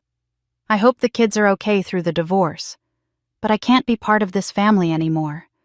Not this version of it. If you ever genuinely take accountability, not for my feelings, but for your actions, my door isn't permanently locked. But until then, and maybe forever, this is goodbye." I set a few bills on the table for my coffee and pushed back my chair. My mother's hand fluttered in the air as if to catch me. "Wait, please." I paused just long enough to look at them one final time. "Goodbye, Mom. Goodbye, Dad." Then I walked out. I did not glance back at their faces or their tears. I stepped into the bright May sunlight and let the door swing closed behind me. Inside, they remained seated, staring at the empty space where I had been. My father's voice carried faintly through the glass as I moved away. "We really did lose her." And my mother, crying, replied, "We lost her a long time ago. We just didn't notice." As I walked down the street toward my car, my heart thudded with a strange combination of grief and relief. I did not feel the bitterness I once expected, nor the triumph of revenge. What I felt was something rarer: finality. They had come hoping I would save them one more time. Instead, I saved myself. And as I drove away, I realized I was breathing more freely than I had in 30 years. Not guilty for protecting my boundaries, not ashamed for saying no, but at peace for finally honoring myself. For the first time in my life, I was not their solution. I was finally free. 6 months later, I found myself sitting in a very different place than I had been the day I walked out of that coffee shop. November had arrived with crisp mornings and skies that shifted quickly between gold and gray, and my life had settled into something I never thought possible: ordinary happiness. I had moved into a new apartment across town, a modest one-bedroom 900 square feet, smaller than the condo I had given up. But every inch of it belonged to me in a way that mattered more. There were no ghosts in the corners, no memories waiting to pounce. The walls were painted in the calm colors. I chose the shelves lined with plants that thrived in the light from wide windows. I hung art I had picked carefully, pieces that spoke to my taste, not anyone else's. There were no family photos anywhere by design. Instead, pictures of friends' snapshots from hikes and framed prints of places I had traveled filled the spaces. Every object reminded me of the life I had built, not the one I had endured. Work had blossomed as well. The promotion to senior manager had come in October, a recognition of the focus and energy I had been able to pour into my career once I stopped bleeding it out on family drama. Along with the promotion came a 15% raise, but what mattered more was the respect of my colleagues, the sense that my contributions were noticed. For years I had chased scraps of acknowledgement from people who never saw me. Now I was surrounded by people who valued my effort without conditions. It was liberating. Outside of work, I had begun to craft a life that felt full in ways I had once believed were reserved for other people. Twice a month I attended a book club that started as a casual gathering and had grown into a circle of 3 close friends who felt more like sisters than the one I was born with. Weekends often meant hiking trails just outside the city with a group that pushed me physically and gave me the satisfaction of fresh air and aching muscles. Saturday mornings before noon were reserved for the animal shelter, where I cleaned cages, walked dogs, and learned the quiet joy of showing up for creatures who needed nothing from me but kindness. These people were my chosen family, built not from obligation but from respect and shared joy. Even my romantic life had shifted. For 2 months I had been seeing Mark, a man I met through the hiking group. We were taking it slowly, no rush, no pressure, just exploring what it felt like to date without carrying the weight of someone else's expectations. I found myself enjoying the discovery of what I wanted, not what I thought I was supposed to want. That too felt new. Therapy had become a steady anchor in my week. My sessions helped me dig into decades of patterns, the parentification I endured, the golden child dynamics that warped my sense of worth. My therapist held a mirror up to me until I could see how often I had equated love with usefulness. With her guidance, I learned to build healthier boundaries, to notice when old reflexes tried to pull me back into roles I had long since abandoned. For the first time in my adult life, I could say I was happy, not because my family was absent, but because the constant weight of obligation had been lifted. Freedom tasted better than revenge ever could. My mornings had become rituals of gratitude. I would step onto the small balcony with a mug of coffee and watch the sun climb the sky, my cat purring lazily on the couch inside. There was no dread coiled in my stomach, no anticipation of demands waiting for me. Just quiet, just peace. Of course, the family still existed, though, now only at a distance. Uncle Mike remained my one thread of connection, and he kept me informed in careful doses. My sister had accepted a plea deal that spared her prison, but sentenced her to probation, community service, and anger management. She paid a settlement from the money scraped together when my parents sold their house. Her divorce was finalized custody, going mostly to David, and she now lived with my parents in a cramped 2-bedroom apartment working retail for barely more than minimum wage. She still posted bitter fragments online, vague accusations about betrayal and loyalty, never once acknowledging her own part in the wreckage. Some patterns never break. My parents were paying their own price, Both worked low-wage jobs worn down by exhaustion. Living shoulder to shoulder with my sister had stripped away the illusions they once clung to. Uncle Mike reported the strain was constant arguments frequent. He told me once he overheard my father muttering, "Maybe she was right. Maybe we did this wrong." My mother had shushed him, insisting they only ever did what they thought was right for the family. But a crack in the wall of denial had finally formed. They asked about me occasionally, hesitant questions. Was I all right? Was I happy? Uncle Mike told them the truth. She's thriving. Happy. Free. He said they went quiet after hearing it. They had my email. I reminded him if they ever wanted to apologize for real. Not a hollow, "sorry you're hurt," but a recognition of actions of choices. They never wrote. On quiet evenings, I found myself reflecting on what all of it meant. People sometimes asked if I regretted it, if I missed them.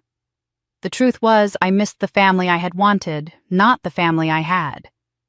I missed the idea of unconditional love, but what they offered had always been conditional on my compliance. I had learned the hardest lesson of my life. You cannot set yourself on fire to keep others warm, especially when they only demand you burn hotter. Loving myself had meant letting go of those who refused to love me properly. Family was not about blood. It was about respect, reciprocity, the simple decency of treating someone as though they mattered. Rachel. The woman who had bought my condo reached out one afternoon with a text. "Coffee sometime, I'm in your area next week." We met at the same Starbucks where I had once confronted my parents. She had become an unlikely friend over the months, bonded by the strange ways our lives had collided. She laughed over her cup and said, "We both thought we needed revenge. Justice. Vindication. But the best revenge was just living well." I nodded, raising my drink to hers, and letting them face the natural consequences of their own choices. She clinked her cup against mine. "To women who refuse to be doormats," I added softly. "To boundaries. To freedom. To choosing ourselves." We laughed together, the kind of laughter that felt like release. She mentioned that David had reached out apologizing for everything, admitting he had been blind. She told me she forgave him long ago, had remarried, and was happy. The best revenge, she said with a smile, is genuinely not caring anymore. I realized I was on my way there too. One Saturday morning, sunlight streaming through my windows, I sat with coffee in hand, and my cat curled beside me. My phone rested on the table screen, up no notifications. 0 missed calls. For the first time, that 0 didn't sting. It felt like peace. I smiled, opened the book I had left on the arm of the couch, and began to read. They never called after that meeting in the coffee shop, and I never reached out again. Those 98 missed calls from that first night dwindled to none. That silence didn't feel like loss. It felt like freedom.